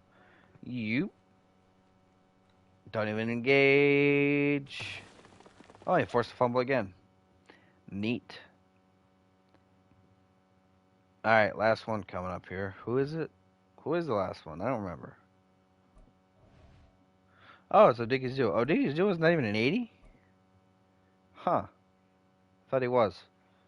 Weird. Might be after this, though. Of course he clubs. He's a speed rusher. Why does he bull rush that guy? What the hell? How can he bull rush him? But I don't know. Speed rusher at D tackle means he can bull rush, whereas power rusher at end means he can't bull rush this guy. Makes sense. Nah, it makes perfect sense. I don't see what the problem is. Come on, Odigizua. Alright, that's gold. We win. We did it. Cue up the band. Play the music. Somebody kill that dog. Don't actually kill that dog. I don't know what dog. I don't know. I'm just rambling. I'm actually not even tired. I'm just kind of just talking. Not that the training stuff is boring, but like, I don't know. There's not much to talk about during it. And only out of all that, only one guy gets an upgrade, and it's Damone Clark. Cool. Love that. Love that. Let's check the roster. Adjust lineup. I would assume there's going to be morale boosts all over the board. Not really. Either way, though, it looks right. Yeah, it looks good. Defense. Yep. Looks proper. Looks good and proper. Special teams looks right. Specialists. Deron Bland, Byron Jones, Noah Brown, Pollard, Elliott, Odigizua, Smith, Parsons, Lawrence, Bell, Van Der Esch. Clark has almost taken Van Der Esch's spot for that sub linebacker. It is a shame that he's probably never going to play football again. So he won't. He likely won't. Didn't he retire? I think he retired. So he won't be in the game next year.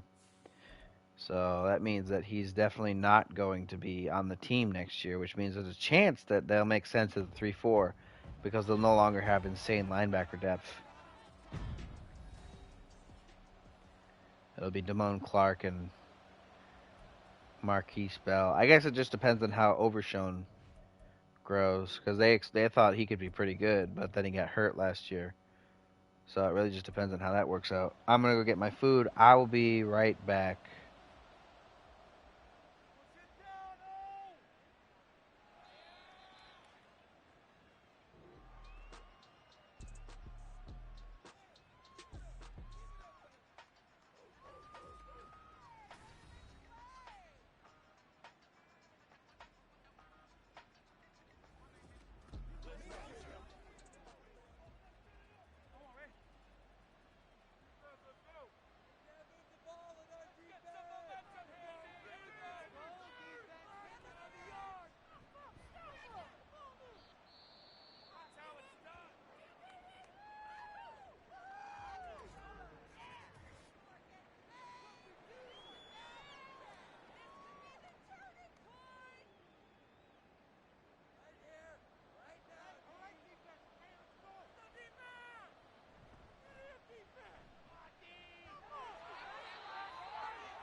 I'm not going to lie, I didn't expect the Patriots to be able to drive this far, let alone keep the ball this long. They're in the Cowboys' red zone. That carry goes for 3, brings up 2nd and 7 at the 14-yard line here for the Patriots. Ugh, I missed a lot, I guess.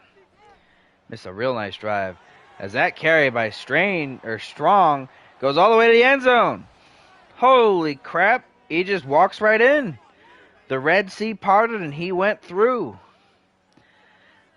Patriots take their opening drive for a 5-minute touchdown. PAT is up and good, so Patriots have an early lead, 7-0 here. Here at AT&T Stadium, home of the Cowboys. This is their year, boys. I'm sure of it. Oh, man, I hope it's not. That'd be so funny. It'd be funny if they were the 1 seed and then just got steamrolled in the divisional round. Oh, wait. That's happened before. Anyway, here comes Dak Prescott.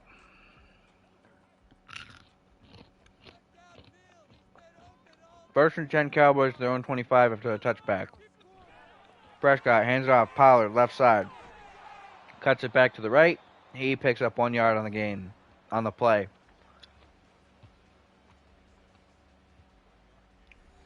That brings up 2nd and 9 at the 26.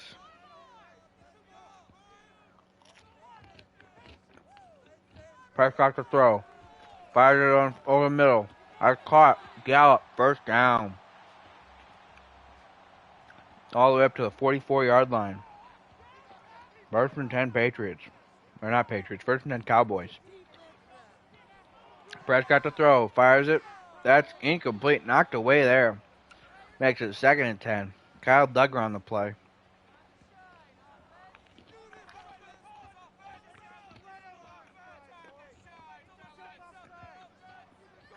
Prescott to throw. Screen pass to Pollard. Pollard gets a nice block. Pollard on the sideline. Finally tackled by Kyle Duggar, but not before he gets it all the way to the 35 of the Patriots. First and 10 Cowboys. 21-yard gain there.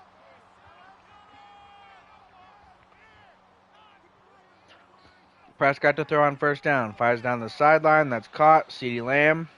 6-yard pickup. Makes it 2nd and 4. At the 29-yard line here. Prescott to throw.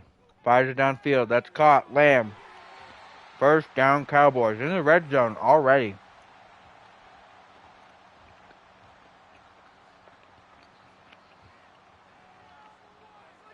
There we go. Prescott to throw on first and 10. Rolling out to his right. Fires it downfield. That's caught. Schultz. And he gets tackled at the 5. First and goal Cowboys. Not the 5, the 3. First and goal Cowboys here.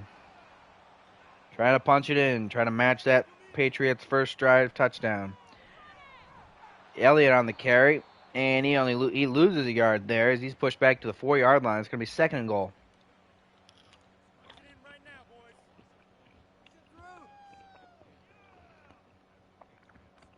Prescott hands it to Pollard up the middle. Pollard squirms his way around for a 2-yard pickup. Makes it 3rd and goal at the 2-yard line.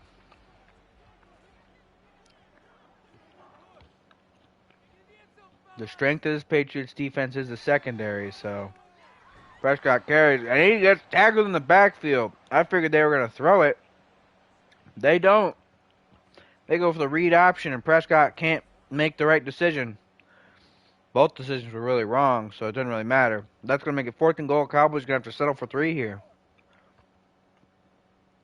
Field goal try from 21 yards out is up, and it's good. So Cowboys get on the board, but they're still down, as it's now 7-3. Patriots on top, who are about to receive the kickoff. They got one of the better return guys in the NFL, and Marcus Jones back there. He receives it at the 1. And he trains it back to the 28-yard line. First and 10 Patriots.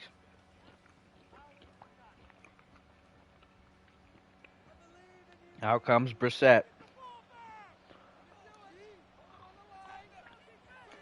First and 10. Brissett to throw.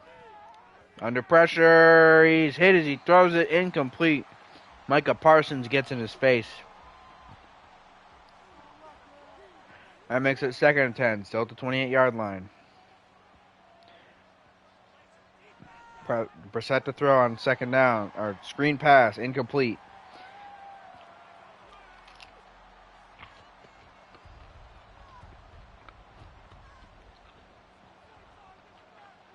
Brissett to throw on 3rd and 10. Screen pass this time to Stevenson.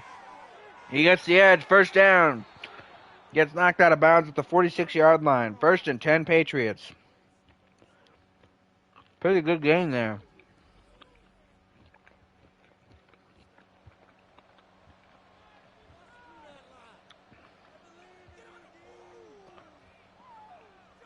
Brissett changing the play on 1st and 10. Fakes the handoff to Stevenson. Scrambles out to his left. Fires it. Hit as he throws. It's incomplete. I believe he was just going to throw it away anyway, but that definitely made it guarantee he was going to just throw it away. As that brings up 2nd and 10. Still at the 46-yard line. Brissett, I believe he's flipping the play. Brissett to throw. Fires it downfield. That's caught. Myers, first down, all the way to Cowboys 35. Big pickup there.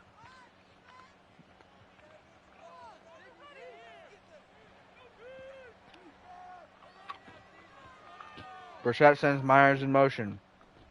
That's a handoff to Pierre Strong on the left side. Trying to get to the outside, but nobody blocked the nickel. Or not even the nickel, just the corner. Nobody blocked Charvarius Ward.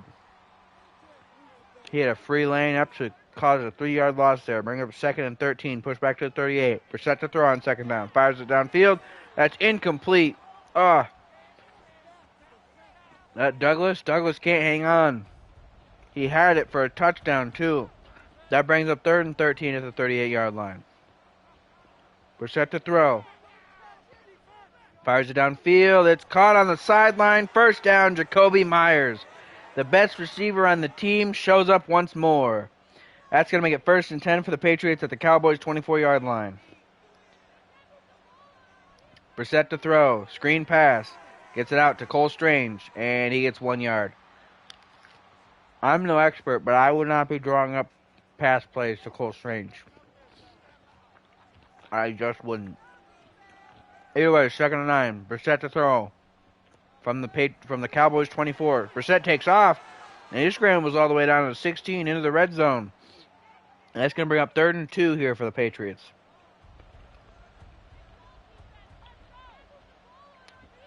Just wait. Next year it's going to be Drake May in there. Brissett fires over the middle. That's caught.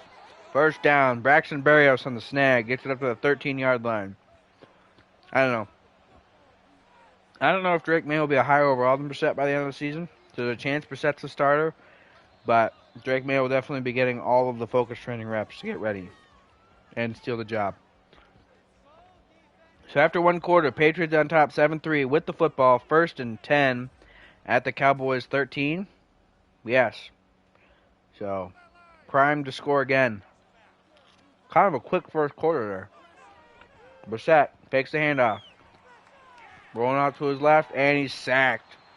Put on the ground by Micah Parsons for a loss of 13. Pushed back all the way to 26.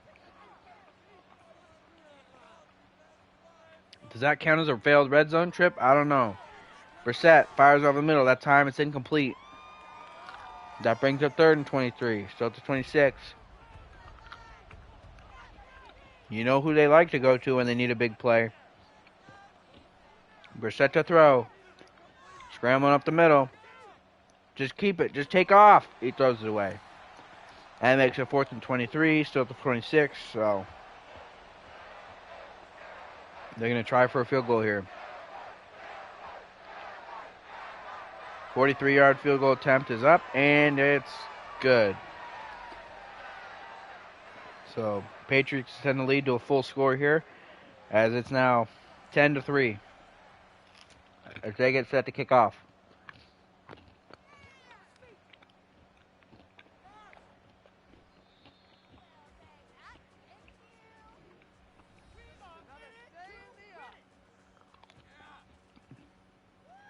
Out comes this Cowboys offense after the touchback. 1st and 10 at their own 25-yard line.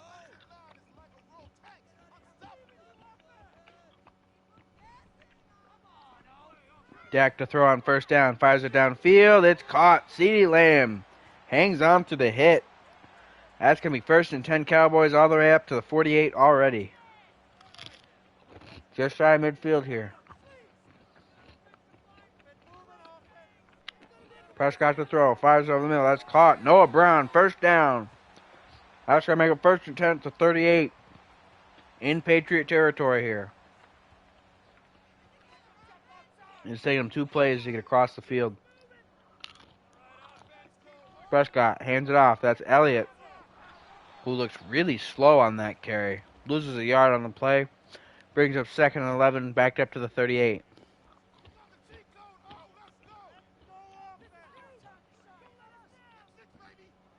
Prescott to throw. Fires it downfield. That's caught. Schultz. 1st down all the way to 16. Cowboys in the red zone after 4 plays.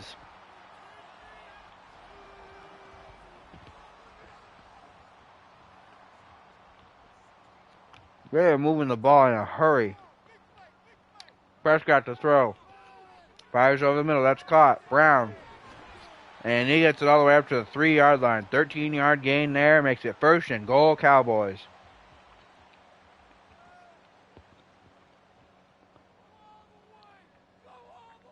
Prescott hands it off to Elliott up the middle. This time he gets forward. First time he goes forward on a carry, and it's for a touchdown. Ezekiel Elliott.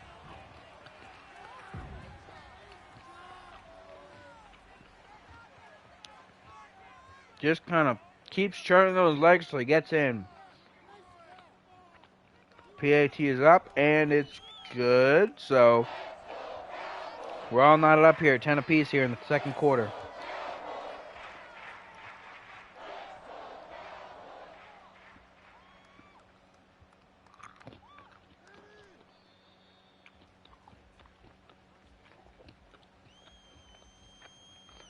I do know that the Saints and the Bengals both use the Who Dey chant.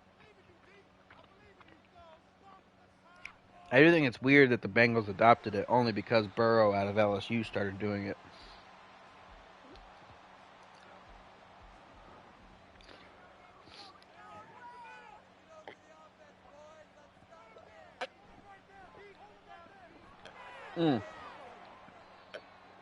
RPO never goes to the run as Pop Douglas takes it for a 5-yard catch.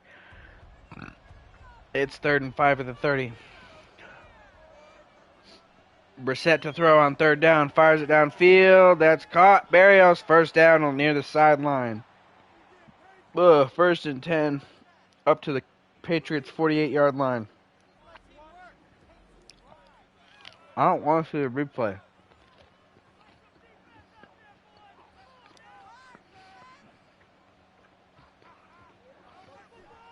Brissett hands it off. That's right side Stevenson. And Mozzie Smith gets hurt on the play. That means Malik Collins is coming in for the Cowboys. As it's 2nd and 7 at the 50-yard line. Brissett hands it off. That's Stevenson up the middle. He breaks a couple tackles. Keeps going forward. Gets a nice pickup there. Getting it all the way to the Cowboys' 37-yard line. 13-yard pickup. Makes it 1st and 10 Patriots.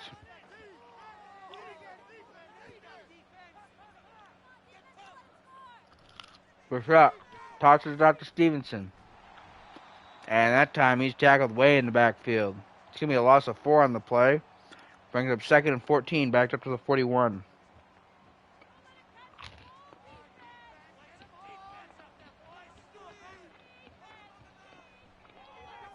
That pass is almost intercepted. Intended for Berrios, knocked away. Thrown kind of low as Deron Bland came in and pretty much just kicked it away from Berrios. It's 3rd and 14. Brissett under pressure, and he gets got. Micah Parsons puts him down again. That makes it 4th and 23. They're going to have to kick it away from their own 50. I guess from the 50. Punt gets away, goes out of bounds at the 17-yard line. 33-yard punt. Pretty terrible, but you know what? There's been worse, so we're not going to complain right now.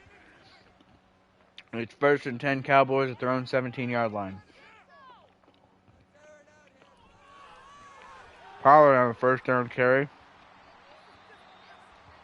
It's a pickup of 5, makes it 2nd and 5 at the 23.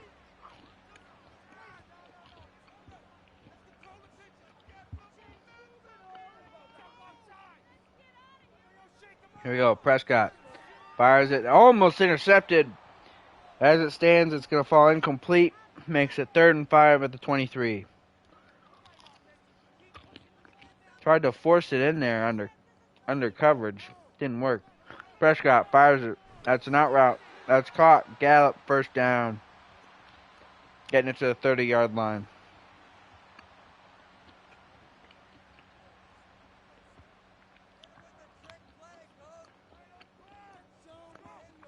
There you go. 1st and 10. Prescott to throw. Fires it out to the flat. That's caught. Schultz. And that's going to be a loss of 1 on the play. Brings up 2nd and 11 at the 29.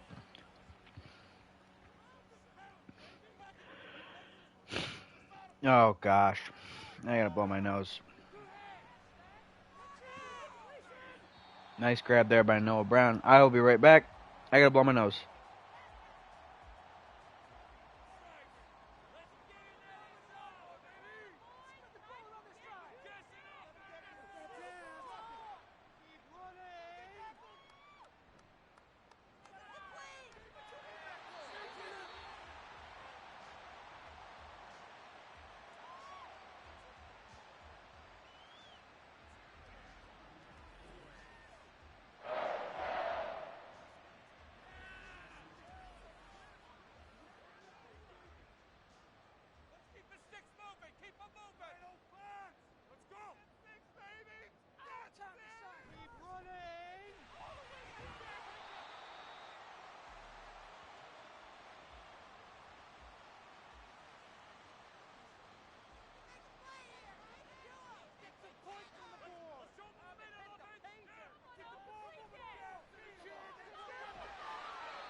Hello? Hello? Is it working? I can't hear. Hold on. Alright, there we go. Is it good? Alright, yes, it is. Okay. Okay, alright. I missed a lot, I guess. I accidentally touched the cord the wrong way when I was getting in the chair to grab the controller, and I pulled the cord for the headset out of it, which, you know, made me panic a tiny bit, especially when I started hearing the audio come from the TV, which is not supposed to right now.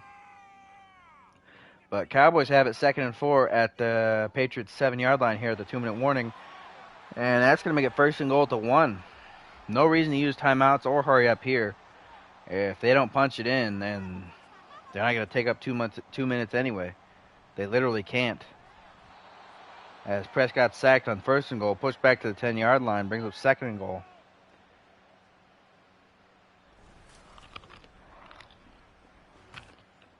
Sacked by Landon Roberts on a blitz. Prescott on 2nd and goal, fires it to the back of the end zone, caught, not even the back, just the sideline. Caught, went right over Kenny Moore's head. The short fella couldn't stay on with Noah Brown on a slot fade. It goes right over his head. That's a touchdown, Cowboys. With the PAT up and good, they got a 7-point lead here. 17-10 at home against the Patriots, as they get set to kick it back to the Patriots.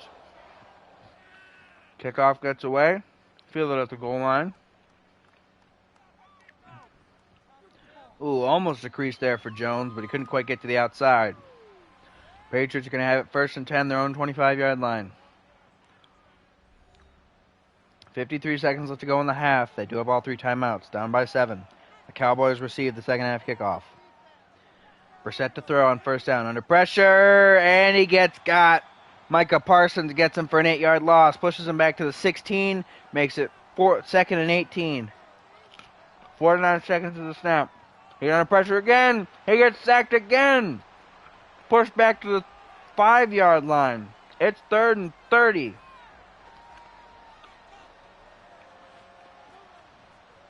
Fake jet sweep, dive. And that play goes for 1 yard. Pushes it up to the sticks. Cowboys take a timeout. It's 4th and 29. Patriots have to punt it away.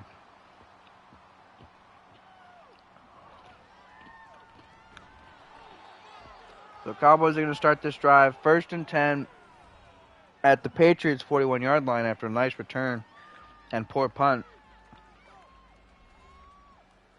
With 32 seconds left to go in the half and 1 timeout.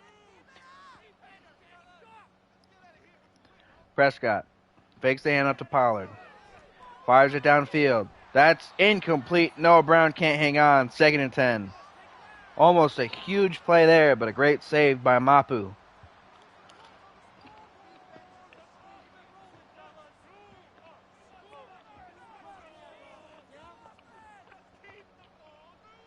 Prescott to throw on 2nd and 10. Fires it over the middle. That's caught. Schultz. 1st down up to 25. They got to hurry. They're not hurrying. 5, 4. They take the timeout. They're just going to kick a field goal.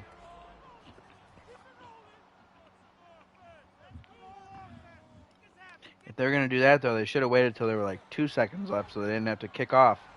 Because now, after going up 20-10, they're going to have to kick off to the Patriots to end the half. So in the last 2 minutes of the half, the Cowboys have scored 10 points. The Patriots have scored none. And the Cowboys get the second half kickoff.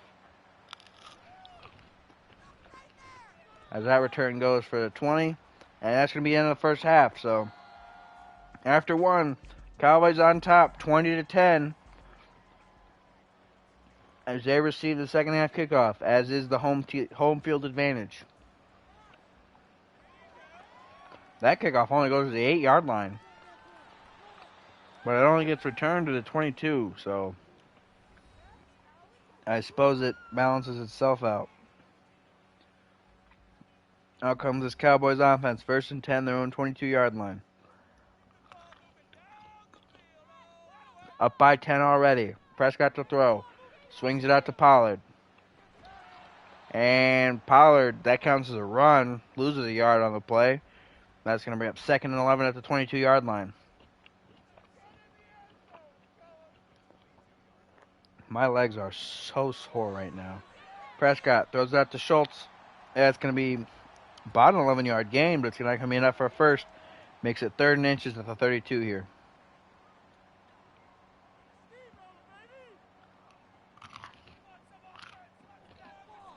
Prescott throws it to the flat. That's caught. Pollard, first down. 2-yard pickup on 3rd and inches. That's plenty. 1st and 10 Cowboys.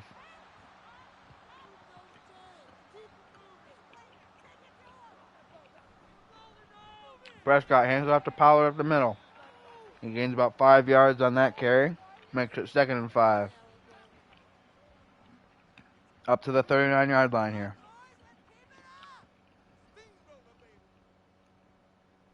Prescott to throw.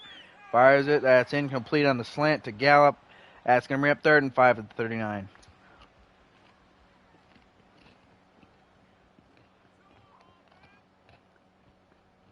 Prescott changing the play here on 3rd down. Prescott to throw. Fires it to the wheel route to Pollard. Incomplete. Can't hang on. Brings up 4th down.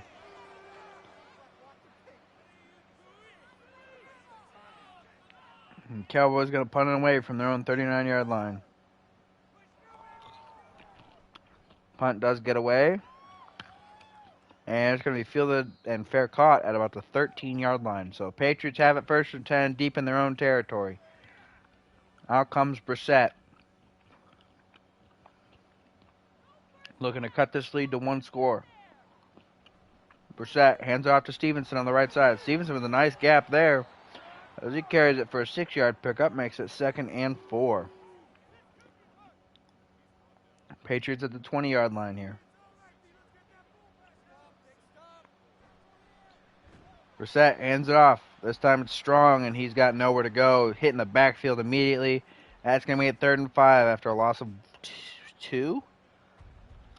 1? 1.5? Something like that. Patriots have it at the 19. That's Berrios in motion. Brissett to throw on 3rd down. Fires it downfield. That's caught. No! Douglas can't hang on. That makes it 4th down.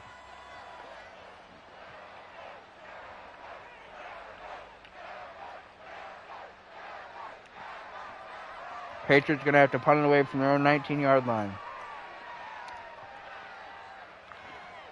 That is fielded at about the 43 and returned to the 47. So Cowboys going to have it 1st and 10, just shy of midfield here.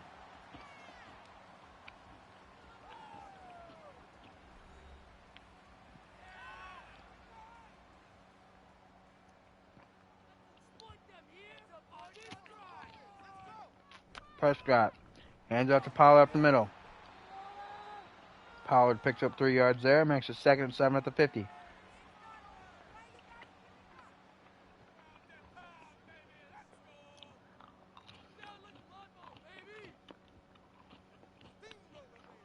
Prescott to throw on 2nd down. Rolls out to his right, fires it downfield. It's picked off. Intercepted. Trey Flowers. He snags the ball. That's going to be 1st and 10 Patriots at their own 37-yard line. First turnover of the game, I think. Brissett fires over the middle. That's caught. Douglas. And he gets it up to the 47-yard line. 9-yard pickup makes it 2nd and 1. And the Patriots capitalize on that takeaway. Brissett to throw on the RPO. Oh, he gets the first, but one of the guards for the Patriots get hurt. Shaq Mason. The interior of that offensive line is the strength, so seeing one guy go down is not good. But still, it's 1st and 10 Patriots at their own 48-yard line. Demario Douglas in motion. Brissett to throw. Fires it to the flat. That's caught. Is that Hollister? I think it is. Yes, Hollister on the 8-yard pickup. Makes it 2nd and 2 at the 44.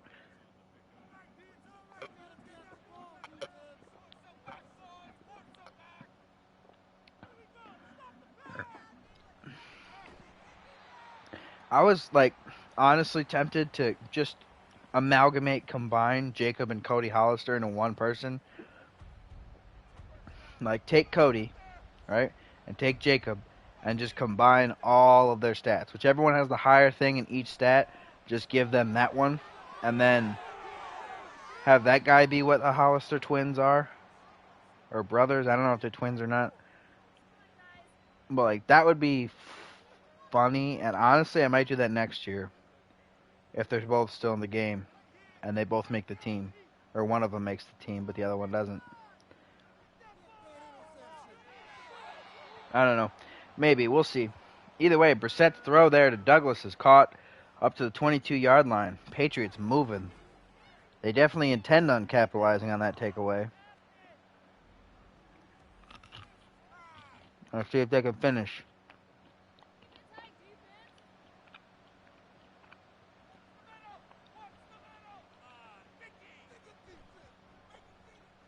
Stevenson up the middle. He picks up 4 yards there. Although I don't think that run was supposed to go up the middle. I think he made that cut. Second and 6 at the 18-yard line. In the red zone now. Brissett to throw.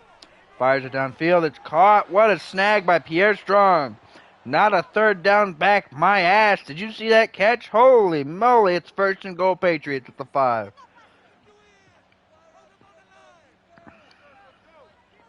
This game going by kind of quick. As Stevenson loses 3 yards on the carry. That's going to make it second and goal at the 8.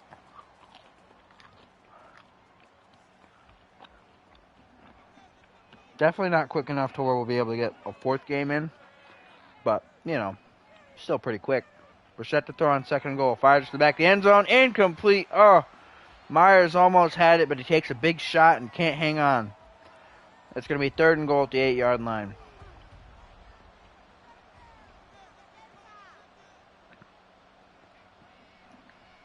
Brissett to throw on third down. Rolling around, throws it away. Incomplete, doesn't want to take a sack. Makes it fourth and goal at the 8-yard line. Patriots going to settle for 3 here. About a 29 or 24, 25-yard field goal attempt. And it's good. So, Patriots tighten the lead for the Cowboys, make it back down to a 1-score game, as it's now 13-20. Patriots kick it back to the Cowboys. That kickoff is fielded at the 6-yard line and returned to the 24. So that's where the Cowboys are going to have it, first and 10.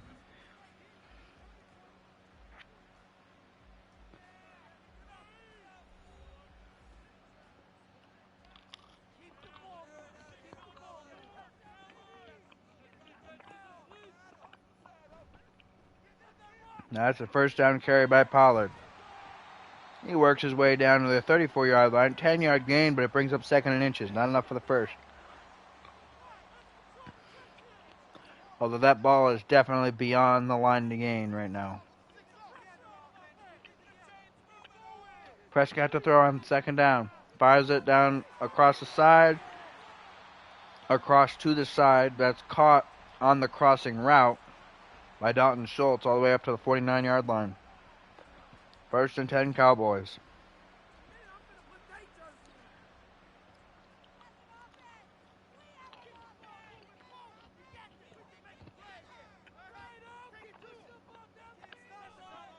Prescott to throw on first down. Fired it downfield. It's knocked away, incomplete. That brings up second and 10 at the 49.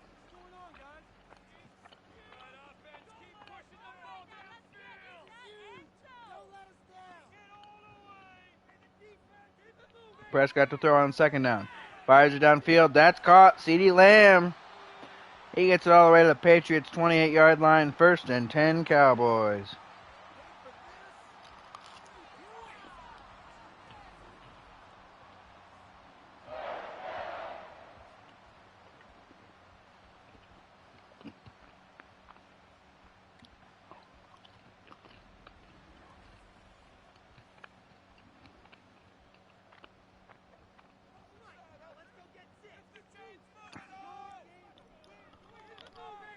Oh, that throw by Prescott's caught. Right side, Gallup. That's going for a first. Didn't look like it, but I guess it was. 1st and 10 up to the 18. Cowboys in the red zone here.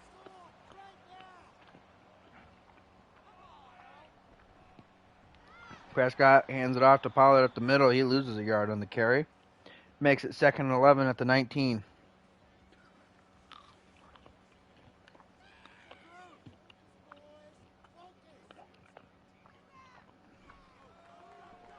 Prescott to throw. Under pressure. Sacked.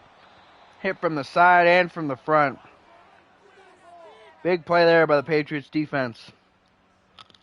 They lost a 6 on the play. Makes it 3rd and 17 back up to the 25. Prescott on 3rd down. Scrambles up the middle. He's just going to take off with it. He's going to get 10 on the carry, but it's not going to be enough. It brings up 4th and 7 up to the 15.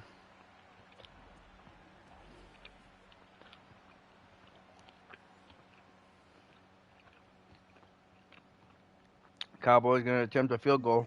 32 yards. Kick is up, and it's good. So, Cowboys make it back to a 2-score game. 23-13.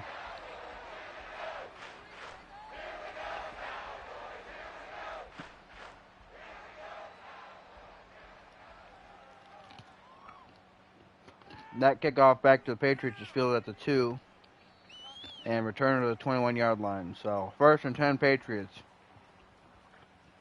Under a minute to go in the 3rd quarter. And I am suddenly feeling tired. Who would have guessed me get tired during the 2nd game? Never. Brissett to throw on 1st down. Under pressure, rolls out to his left, just throws it away. Doesn't want to take a sack, brings up 2nd and 10, still throwing 21. How do you get blown out by the Jets and then proceed to keep it close with the Cowboys? Brissett on 2nd down, under pressure, throws it away before Parsons can catch him. That brings up 3rd and 10. Patriots at risk of going 3 and out here, which would be pretty bad. Brissett to throw. Under pressure, he gets sacked. Micah Parsons gets him. That probably ends the quarter, though. They're probably going to end it before they... Yes, that's the end of the 3rd quarter here. Cowboys on top, 23-13. Patriots currently have the ball, but it's 4th and long and deep in their own territory. Yeah, it's 4th and 21 back at their own 10-yard line, so they're going to punt it away. The punt gets away. And it's fair caught back at the Cowboys' 45-yard line, and that's where they're going to start this next drive. Oh, man. Oh, I'm so sore. I don't want to lift today, but I have to. You take one day off, you take every day off. Prescott hands off to Pollard on the left side and 1st down. Makes a nice cut after getting to the outside, although I don't really know why he didn't go to the sideline and instead went upfield just up the middle. That's going to be a pickup of something. Oh, it's 1st and 10 Cowboys at the Patriots 43. 12-yard gain. 2nd down. That's a handoff to Elliott on the right side. He only picks up 2 there. Brings up 2nd and 8 at the 41. Dude, my hair won't stop going into my face. I'm going to lose it. Prescott to throw on 2nd down. Fires it to Schultz on the left side after he crossed all the way around the field. And he gets it up to the 31-yard line. 1st and 10 Cowboys. Where have you heard that before?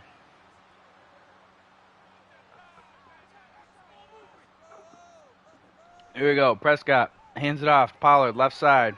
There's going to be a holding penalty. I don't know who won. I don't know if it was warranted, but there's going to be a holding penalty.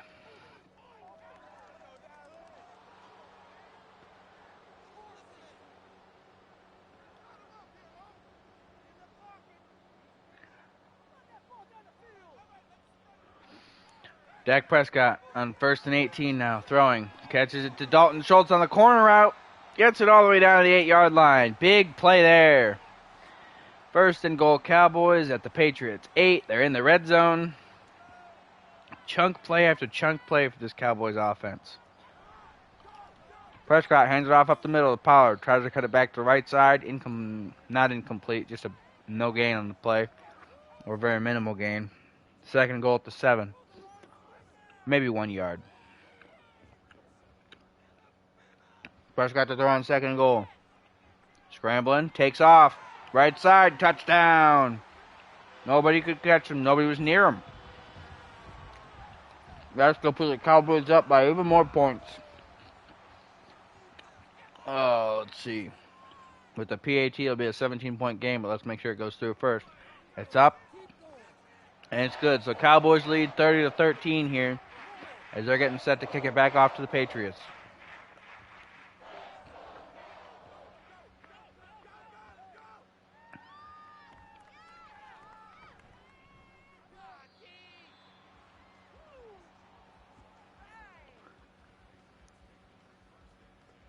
Doing draft grades, like, during the week after the draft is kind of insane because we have no idea how any of those kids are going to pan out.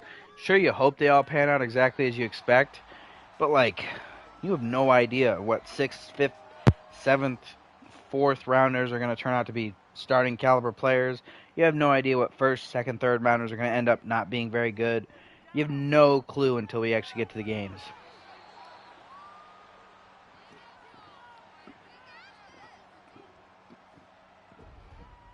Like, for what reason are we draft grading people so early? Like, at least give it 1 year. Although you need probably 3 or 4 years before you can truly assess a draft class to see how good it was.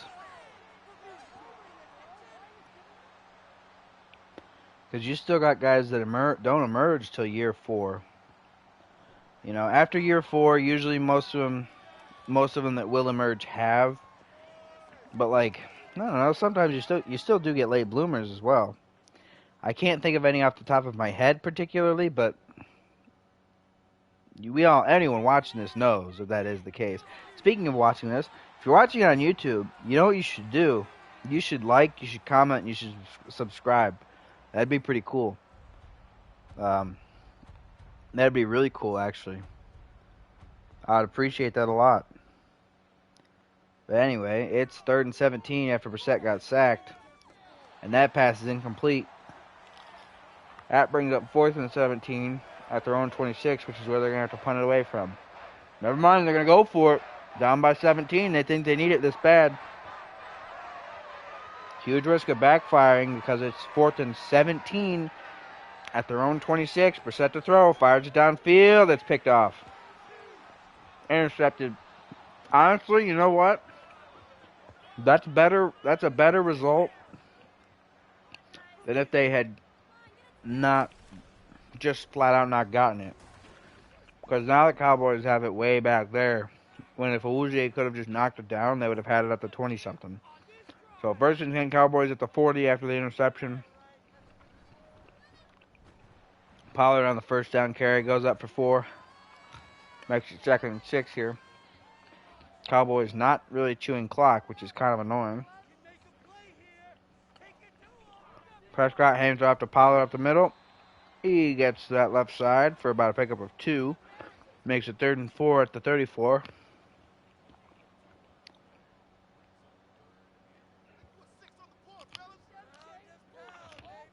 Prescott hands it off to Pollard again. This time it's a wide open hole on the right side as he carries it all the way up to the 18-yard line.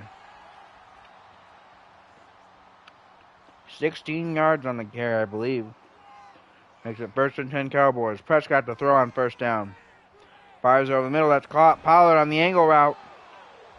He gets it all the way down to the 4-yard line. 1st and goal, Cowboys.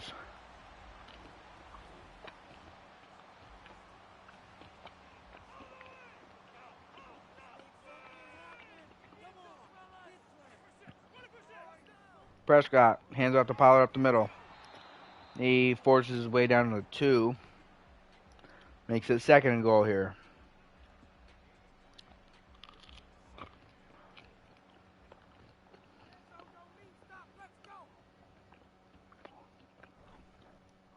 Prescott hands off up the middle. Elliott If he just went forward, he would have had it 2 seconds ago. Instead, he kind of makes a stutter step and then falls forward in the end zone. That's a second touchdown for him. Oh, being the power back has its perks. That's going to put the Cowboys up by even more. Cowboys up by 24 points here. They're kicking it away on top 37-13 against the Patriots. That kickoff is fielded deep in the end zone. Marcus Jones takes a knee. Brings up 1st and 10 for the Patriots at their own 25-yard line.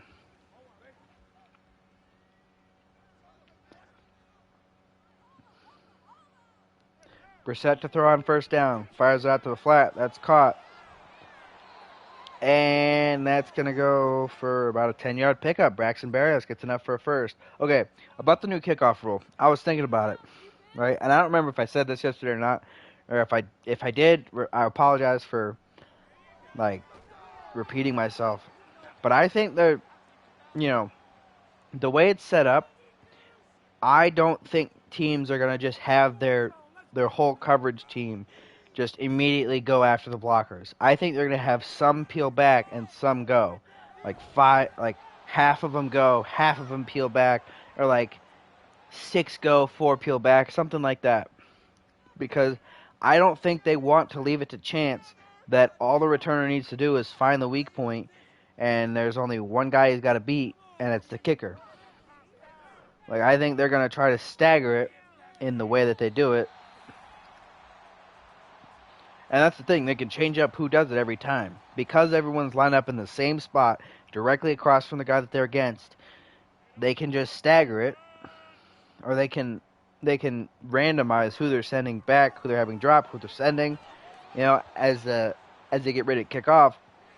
So that way the returner doesn't know where to look for the gap. And even if he does hit a gap, there's more than just the kicker back there to get him. Now, obviously, it's going to take a lot of strategy and a lot of timing and a lot of learning to figure out what the best thing to do is. I'm sure there's coaches that have been working on it ever since the deal was even proposed. But I'm sure there's going to be teams that just say, all right, all 10 of you, go get them from this yard line. Don't even consider moving backwards, which is fair. And if you got a bunch of linebackers and safeties and, defensive ends that you can send that are pretty good with block shedding, it's a much smaller, more condensed space now, so you can use guys like that more. So it's entirely possible that's just what the teams do. But if you have it all at one level, any crease is deadly. Because if there's any crease, the returner can just hit it, and then it's him and the kicker. And maybe you have somebody who's as fast as DK Metcalf or Julio Jones on a rundown who's going to catch him. But, most teams don't have that. Most teams are not equipped to deal with something like that. Most teams, if you get behind everybody, you're gone for a touchdown. So, and maybe that'll make there be more of a necessity of athleticism at kicker. Which, there's not a lack of athleticism as the Patriots take a touchdown there. That's going to make it, 20? Oh, no, they're going to go for 2. They have to go for 2. You got to make it 21-37.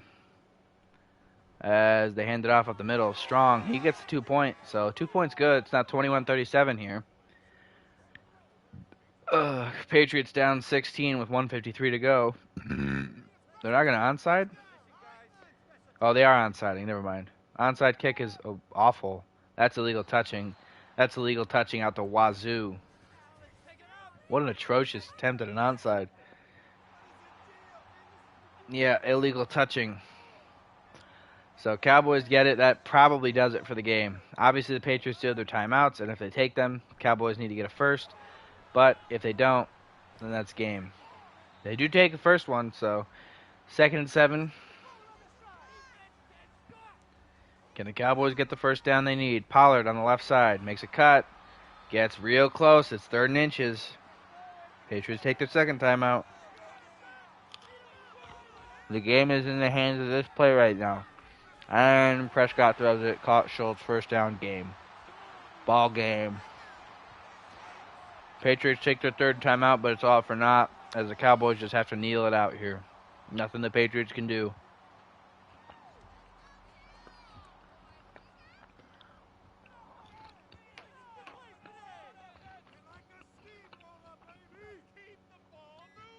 Prescott in victory formation. They're gonna they're gonna hand it off. That wasn't victory formation, my bad. I don't know why they're handing it off. Now he's back in victory formation. Set to take the knee. And he does, and that should do it. They're gonna kick a field goal, aren't they? These assholes. They're gonna kick a field goal. Well, the field goal's up and good, so instead of winning 37-21, they win 40-21. So, you know, kind of a dick move, but it is what it is, I suppose. It's a video game with a dumbass AI managing the clock, so not much I can do about that. I mean, I would fix it if I could, but I'm not a programmer. So, no upgrades, really? Interesting. The entire team has earned 2,500 XP. Oh my gosh, I didn't see that coming. Did you guys see that coming? I didn't see that. I didn't know that was going to happen. Oh wait, he already has all after-school tutoring. So his staff modifications tree is full. So next up is going to be offensive development because he's an offensive guy. And that one's already worked on some by the game because Mike McCarthy has some of a tree to start with, unlike some coaches. It is weird how they decide to develop those on their own. Anyway, Cowboys rise to 4-0. Patriots fall even further to 0-4. The unbeaten stays unbeaten. The winless stays winless.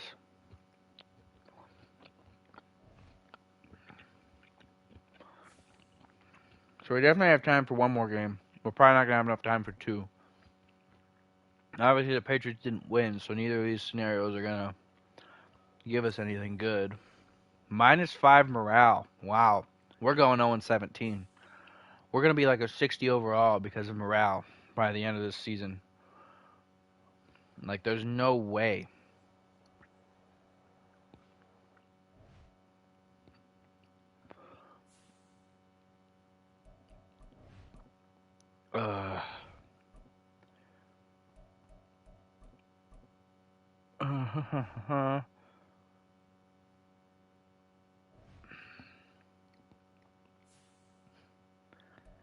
Who got hurt?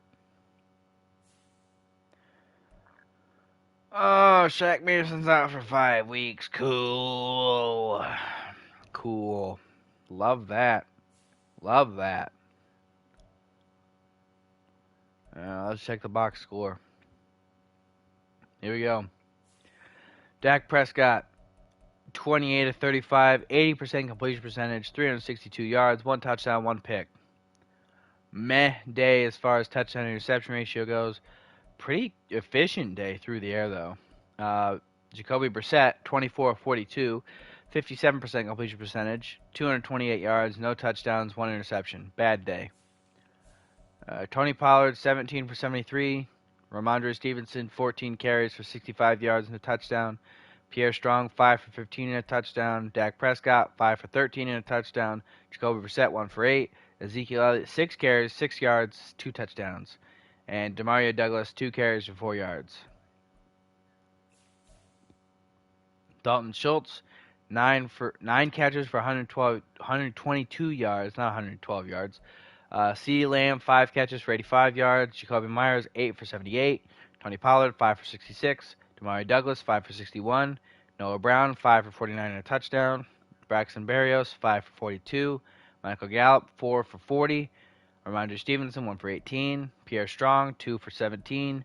Cody Hollister, 2 for 11. And Cole Strange, 1 for 1. Defensively, solo tackle leader was a tie between Christian Gonzalez, Leighton Vander Esch, and Chidobe Awuzie, all with 6. Assisted tackle leader was Landon Roberts with 11. Total tackle leader was Landon Roberts as well with 15. Micah Parsons led the game in tackles for loss with 5 sacks. Micah Parsons had 4.5. Landon Roberts had 1.5. Marquise Bell had 1 on a blitz. And Chandler Jones had half a sack. Marcus Lawrence had half a sack. And Oso Odigizua had half a sack. Interceptions, there's only 2. Chidobe Awuzie got 1, and Trey Flowers got 1. Neither were pick sixes. There were no fumbles, so no recoveries. There were no block kicks, no safeties, and no touchdowns defensively. So, pretty unremarkable day defensively, but good enough. As we move onward, we got Cardinals at Niners next.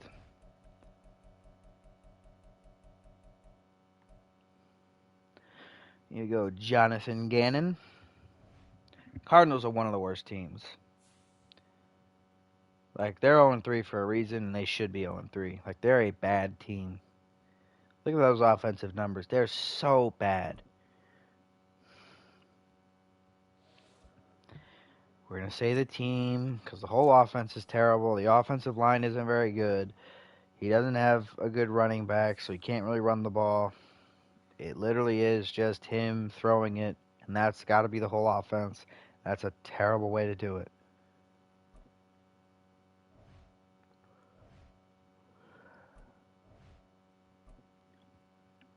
It's everybody's favorite drill, rushing attack. Oh my goodness, are y'all ready? Here we go.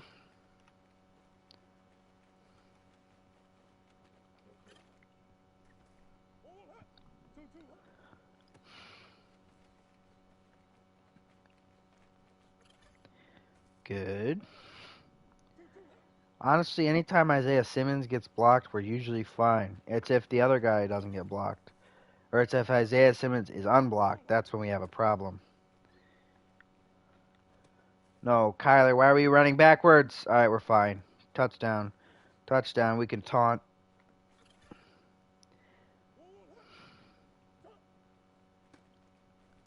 I got to get the timing better for that pitch.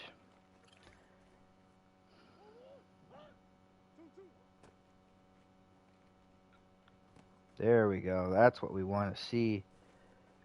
Taunt on him? Nope, not that kind of taunt. That's a slow one.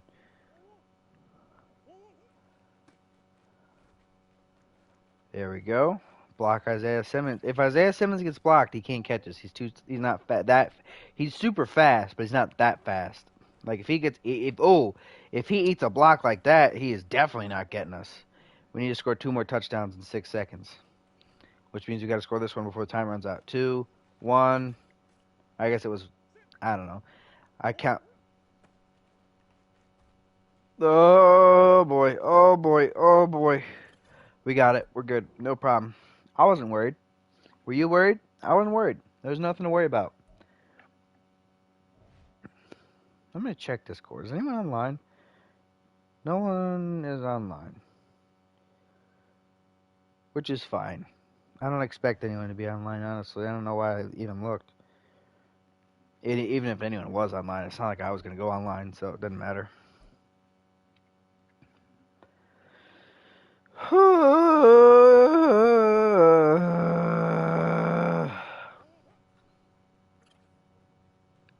I can't remember if BJ's a... No, he's a speed rusher. Okay. I forget who the Cardinals drafted completely. They got Marvin Harrison, but I don't remember anyone else they got. Which is crazy, because I watched all 3 days of the draft. Like, the only rounds I didn't watch was the 7th. That was the only round I didn't watch. The rest of it I watched for all 3 days. And I can't remember any of it. Maybe it's because it's not in my spreadsheet yet. You know what would probably be a good idea is if while I was watching the draft I had that spreadsheet open and I was adding names to it as they went. But then, where's the fun in that? Because I don't have to do any research if I do that.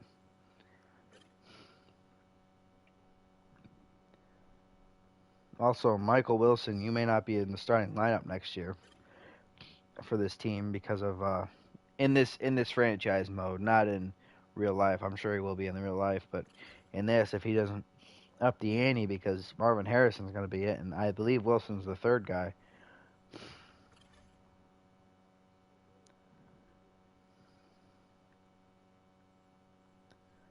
Because of Christian Kirk coming back and everything. Although the Cardinals have definitely been hurting for a larger receiver. Because if Wilson can become the 2, if he becomes better and it becomes him, Kirk, and Harrison as the 3, then Kirk can just be in the slot and we don't have to worry about, where the big guy and the little guys go. Because right now it's all little guys except for Wilson. And that's not a good receiving core. You don't want all speed and no size.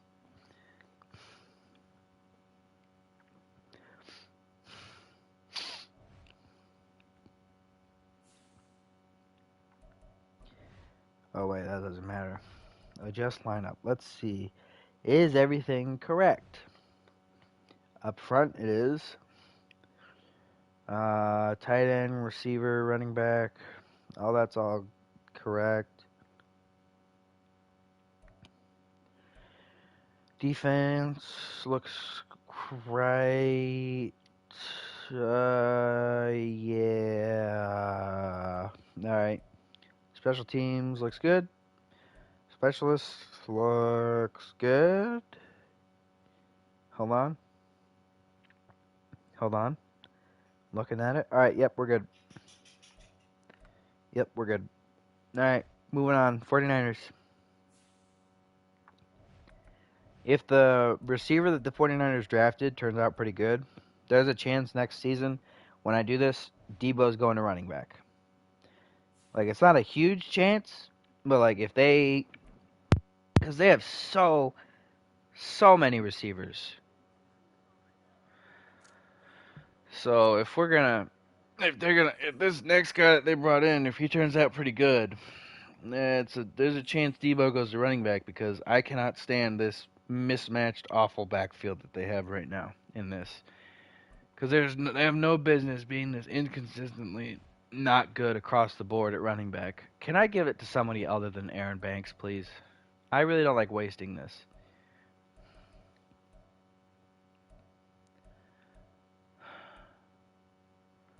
Problem is there's nobody worth giving it to that I can give it to.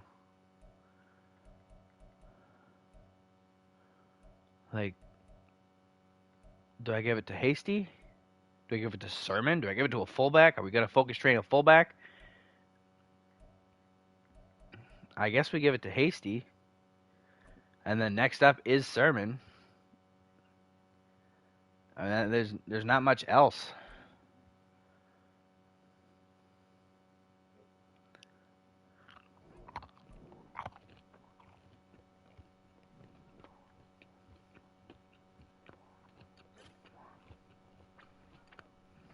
There's just so many. It's kind of a surprisingly old roster. That's something that I'm kind of piecing together.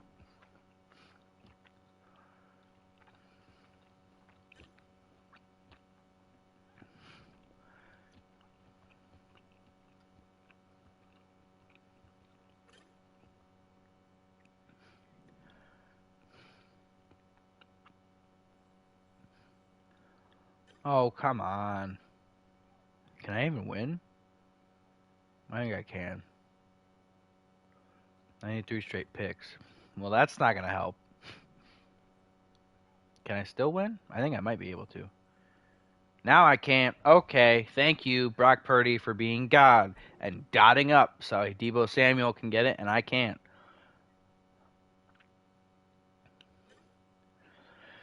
Oh, gosh, that's annoying. And why does Brown take set? Okay, the inconsistency with the change of direction stat. I thought the whole point of change of direction stat was that way you didn't have inconsistency where sometimes it would be animation related for whether or not you got a fast or slow break. Like, Brown just took 7 years to come out of that break before, but, like, also other times he would be out of it immediately. Like, what the hell? I hate it it's so frustrating. God, could you imagine what the 49ers would have done if they had Hufanga? Like, they were down Hufanga, they were down one of their ends. 49ers were kind of down a lot of pieces as they went in a Super Bowl. Although Jair Brown played pretty well for him in Hufanga's stead, so.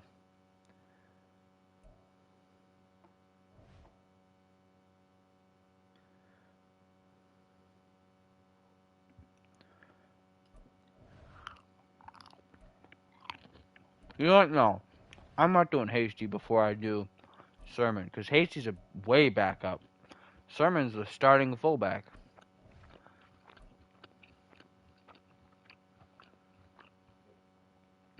Although I do wonder who's going to be the fullback for him while he does rushing attack.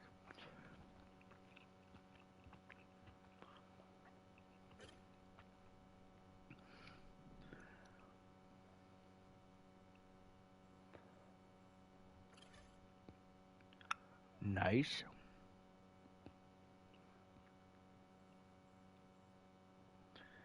Oh, come on! There's no way.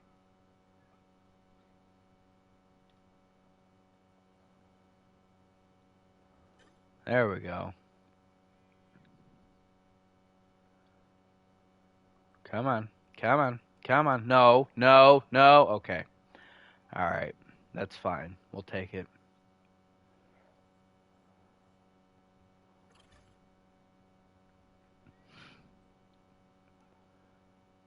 We have gold, but we gotta make sure we keep it. I don't think we can lose it. We definitely can't lose it now, but may as well keep playing. Back shoulder. How do you back shoulder an out route?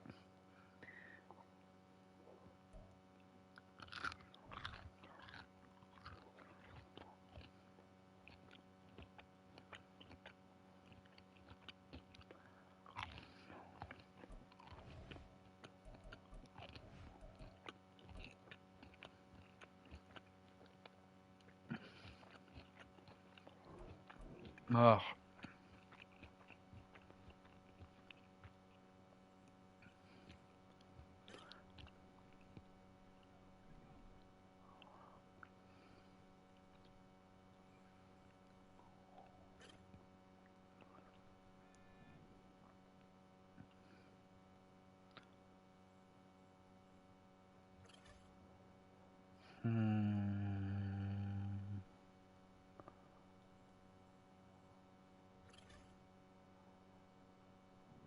Suddenly, I feel myself tempted to lay down and go to sleep. I'm not going to, but I definitely feel it. Also, my nose is running for some reason. It's not even running, it's just like plugged. There's just snot in there somewhere. And it's so frustrating. And I hate it so much. And I don't get what to do about it.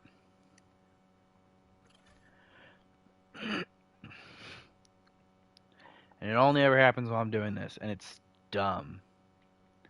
Oh, speaking of dumb. Oh, I gotta get the next video started. I gotta clear a bunch of stuff off of my computer, though, because the last video, when I do the merge thing, I have to have the original videos downloaded to actually work on it. And then I have to download the final product. Oh, Werner's the fullback. That's fine. Sermon is slow. Oh my god, he's slow. If at any point we go to the right side and Fred Warner is not the blocked one, we're dead. And honestly, I don't know if we're going to be able to make this, so we're just going to pitch it back to Purdy. Come on, Purdy. You got this. Stiff arm him. Alright, well, restarting. We're going to have to figure out how to make it work with Sermon. Purdy's not fast enough. It didn't help that he was all... Yeah, see, Warner almost catches us there. Warner's a fast man. We are not fast. Sermon is slow for a running back. Alright, here goes nothing. Okay, so the original works. The original way works. It barely works, but it works. Come on, Sermon. I need you to get a few celebration dives in. That's not a celebration dive. Oh, come on, Griffith. Go the other way. You know you want to. Come on. Celebration dive. Do it. Do it. Do it. Celebrate. There we go. It's not a lot of points, but it's enough to where it matters. It adds up over time. And that time it won't. Okay. Okay. Okay. Okay, Werner. Alright, I see how it is. You're just not going to block the front side guy you're going towards? No, I get it. No, it's fine. I didn't realize you hated me that much. Ah, that's annoying.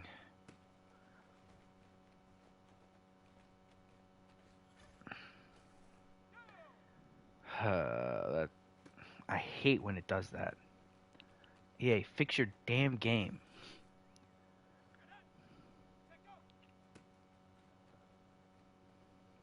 And on the toss play, where he doesn't block anybody. I love that too.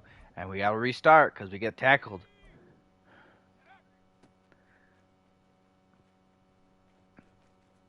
Oh, please make it. What the hell? I hit stiff arm. And he didn't even attempt. He just braced the shoulder and said, tackle me. I hate this so much. Why did I choose to do this? This is my fullback. I'm training my fullback right now. And it's giving me, oh my god, this is going to take forever. This is going to take too long. I'm not going to be able to start the game because of this. Holy crap. Come on. We don't have time to be spending all this time.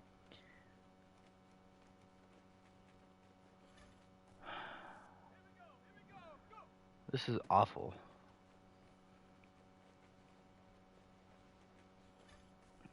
I still am confused why Sermon is so slow. I don't think he was this slow when he was at Ohio State. And he never got like hurt once he was in the NFL, I don't think. Like I get that he's not dynamic, but he's not slow. Like this is slow.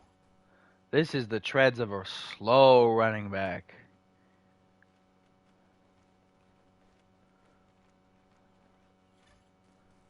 He has not done a single celebration dive this time. I don't know if he's going to get enough points.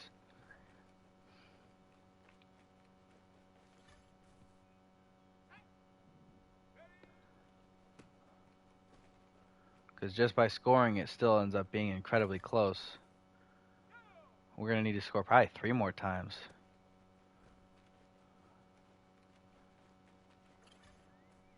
We're going to need to score 2 more times. So we got to get to the end zone before 6 seconds. 3, 2, 1. We made it. Okay, we got to just get enough points. We don't need to score. We just need enough points. Oh! Stiff arm that guy. Okay, it's fine. It's fine. We got enough points. We didn't need to score. We just needed to get enough points. We got it. Oh my gosh. That was terrifying. Once we have rookies and actually have players to focus train, this becomes less awful because we have players to focus train. But right now we just don't. We just don't have anybody with a focus train. Everyone's either too old or already over 80. Or like a third string.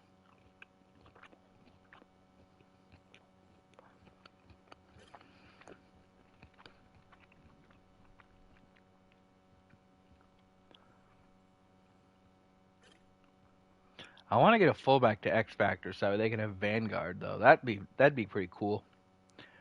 Like it's the only blocking X Factor there is.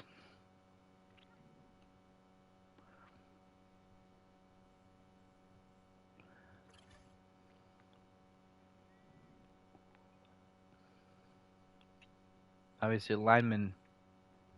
I think it's dumb linemen can't have X Factors.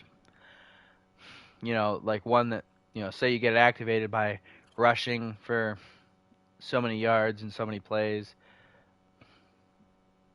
Or like going so many consecutive snaps without being beaten on a rush. You know, that'd be neat. Like so many consecutive pass snaps without being beaten on a rush. That'd be pretty cool. And like have one be like, oh, you can see the blitz coming. Like you can see what the front is doing via coach cam. You know, you can see if there's gonna be stunts or twists or if anybody's blitzing.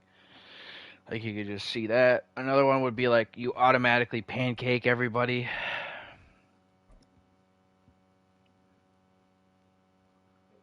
You know, you wipe out the you one where you like reinforcement where you make all of your the whole offensive line have full resistance bars across the board.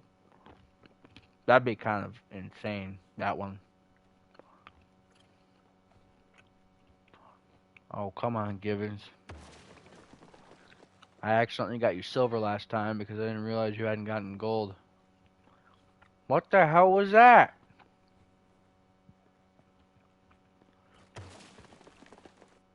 We forced a fumble, so it didn't matter we missed the first spot, but like, why did it float so far to the right? Dude, Givens, you are so slow. And kind of like undersized, which is weird. But alright. What time is it? 1:30? We got time. We got enough time.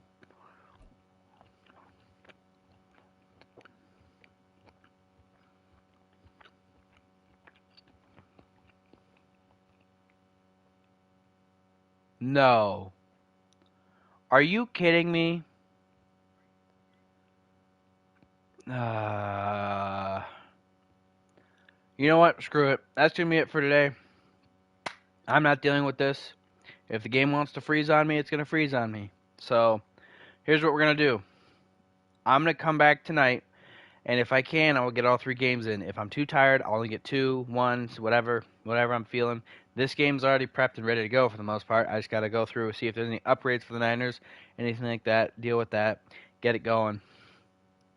But I really don't feel like stitching together another video after just having to do it.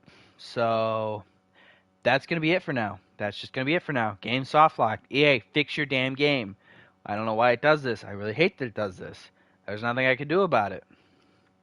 None of the buttons do anything. None of the buttons do anything. If I can go to the home menu where you guys can only hear my voice now, and I'm being bombarded by PlayStation based music. I come back and look what it's doing. The same thing. Unfortunately, I can't close the game without turning off stream. I have not figured out how to make it go to the computer first and then turn it off and then come back on the game and then switch it back. I don't know how to do that, so I'm not gonna. So that's gonna do it. Maybe there's a setting somewhere I can change it to where it will keep me on stream despite me closing the game. I don't know. I'll figure that out. But yeah, that's going to do it for now. I'll be back later tonight, hopefully, if everything goes how I think it will. I'll be back later tonight to do the final 3 games of the season, hopefully. And then we can do the recap tomorrow morning and start week 5 tomorrow. That's the plan. Again, plans don't always stay true. Sometimes they get messed up. If they do, I'll let y'all know next stream. If they don't, you won't even need to worry about it. Obviously on YouTube, it's still just going to be tomorrow at 11 o'clock. So, either way, see y'all later. I hate this game sometimes. Simming training.